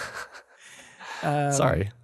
Chekhov's Fire Axe said Colin's character arc was ultimately much more satisfying to me than Lisa's. Oh, who am I kidding? I'm just being stubborn and trying to avenge the best girl, Rachel. Okay. All right. So, yep. So Gimmel bracket, we had Dragon versus Regent. I must say that I'm very angry at all of you. King Bob says Alec forever. Iron says the only good thing about Dragon losing is that there's going to be no chance she'll have to have another awful tragic fight against Defiant. So they voted for Alec as well. Enamored said this was very hard for them and they ended up choosing Dragon purely because of the cafeteria scene. Okay. All right. I can accept that Dragon had her moments. Fine. Yeah. Dragon takes it with about 77%. Yep. And the final bracket, we have Imp, best girl, versus Panacea, worst girl. Panacea, who has struggled to win every single one of her victories in the bracket so far. And the comments, just give us the results and then I'll show you the comments. 71% Imp takes it. So we have Clax in the comments that says, what the fuck, Imp all the way. We do have on the other side of things, Risemon say, Aisha's great, but nobody breaks my heart like Amy, and then repairs it with her powers while having a mental breakdown, so it becomes a horrifying mutant heart. Except Kenzie. Kenzie destroys my heart in a similar, if less mutiny manner. That's wonderful.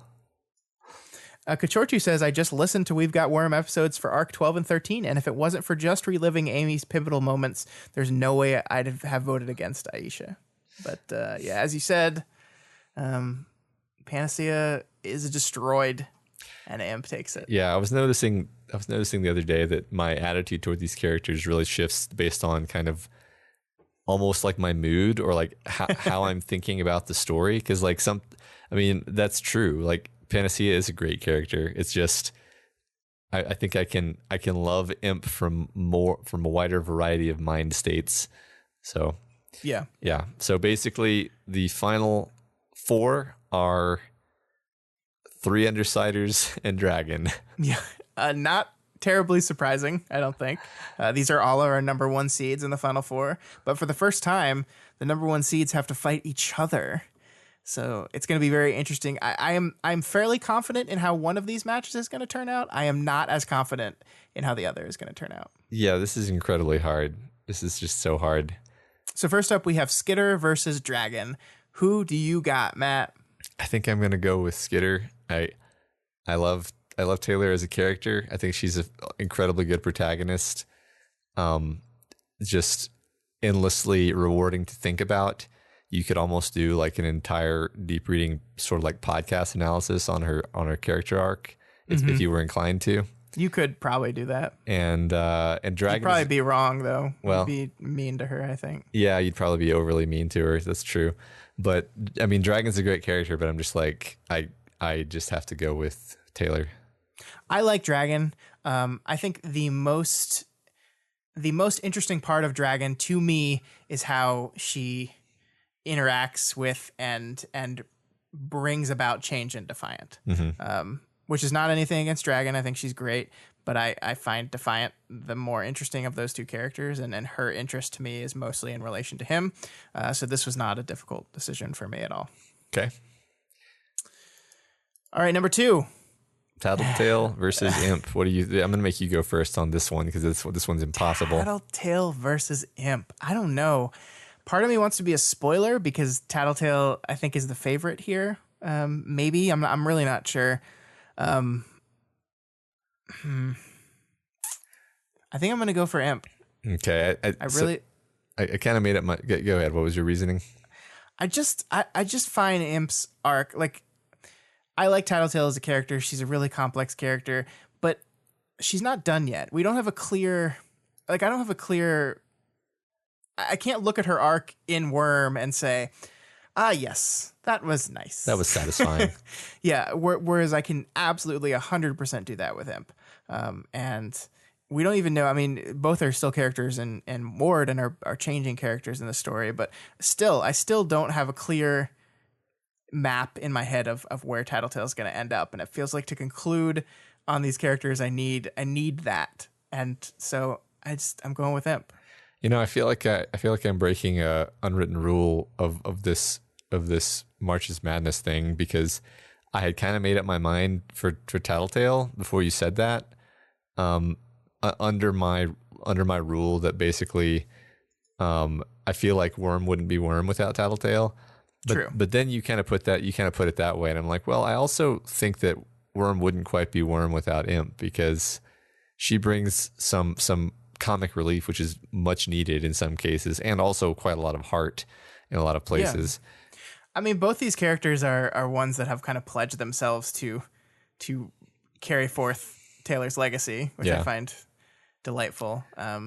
But I think Imp is doing it in a much more hands-on way, and Tattletale's doing it in a very Tattletale way. Yeah, Imp's method is much more healthy and just like cutting people's throats who need it and not ruining their lives with blackmail and such. Yeah, I think I'm gonna go with Imp. Wait. What? And Imp's method is much more helpful by just like slicing some necks. That's March Madness, y'all. Can't wait to read. I'm already glancing at some of the comments, and they're pretty funny. For this coming vote, but we're gonna have to read those next week. So that's all we got for you this week on We've Got Ward. You guys are all part of this show, so feel free to provide us with advice, questions, or thoughts on this week's reading. You can reach out to us via email at gotwormpod@gmail.com or over on our Twitter account at gotwormpod. My personal Twitter is at scottdaily85, and Matt's is at March Vista's Alive Dinamail. If you're not already subscribed to We've Got Ward, we strongly recommend you do so and never miss an episode. You can find us on iTunes, Stitcher, YouTube, Google Play, and pretty much anywhere else that podcasts can be listened to. As always, you can find this and all the other podcasts we do over at doofmedia.com. If you guys, we're going to say it again. Have you listened to Deep Impact yet? Have you done it? Why not? It's really good. It's really good. It's great. I am slowly reading that book and catching up with where the podcast is, and I'm really, really enjoying it. So go read that book and listen to that podcast. You can find it at doofmedia.com. Do it. Yes, I fell a little bit behind due to my life, and now I'm binging it over the last couple of days, and it's fantastic. And if you like any of these shows and you want to support them, please consider donating to our Patreon account, patreon.com/doofmedia. You can donate $1 a month or whatever else you can afford. Supporting us on Patreon gives you tons of great bonuses like voting in our quarterly fan art contest, Q&A sessions, access to live streams of our recording sessions, and our excellent Discord chat. And this week, special thanks to new Bidoofs, Sophia, Garrett N., Alejandro V., and Brad E., all at the $1 level. We appreciate all of you. Thank you so much. And also Elliot upgraded to $10, so he is in the Doof Troop now. So thank you so much to Elliot as well. We really appreciate that. All of you. Yeah. Mwah. And of course, while you are on Patreon, make sure you go over to patreon.com/wildbow and donate to him as well. This is his world. We're just playing in it. And if you cannot afford to donate right now, absolutely okay. You can instead help us out by spreading the podcast, spreading the word, telling people about this. I think we're probably pretty much at the saturation point of people who read this book now, but maybe not. Maybe there's like 10 or 15 other people that don't know we exist yet. Yeah. So tell those people. Find them. Yeah, find them and force them. you can instead help us out by you can also head over to Apple Podcasts and leave us a rating and a review. This week's review comes from Ruby Lover 15 White Rose, who gives us 5 stars and says, I love this podcast so much. Matt and Scott are so funny and charming. Ooh. And their analysis of Wildbow's amazing web serials is thoughtful and enlightening. Hearing them go over Wildbow's literary techniques he uses honestly teaches me more than any of my old high school teachers. Keep it up, my dudes. P.S. You heckers, you got Karma Chameleon stuck in my head. Look at what you've done. Thank you so much, Ruby Lover. I always feel a little bit weird about those English teacher questions or things, because like I'm definitely like not more knowledgeable than an English teacher. I think the thing about English class is it's ruled by stupid archaic designs of what discussing literature is. And you're not allowed to read worm in them. True. That is also a big part of it. Yeah. If you're an English teacher out there, I love you. You're doing a great job. I'm sorry that they force you to read Moby Dick. Yeah. The bad book. And analyze The Hobbit in a way that strips all enjoyment out of it. Yeah. All right, you heckers, that's it for real this time. Next week, we'll be back with a brand new arc.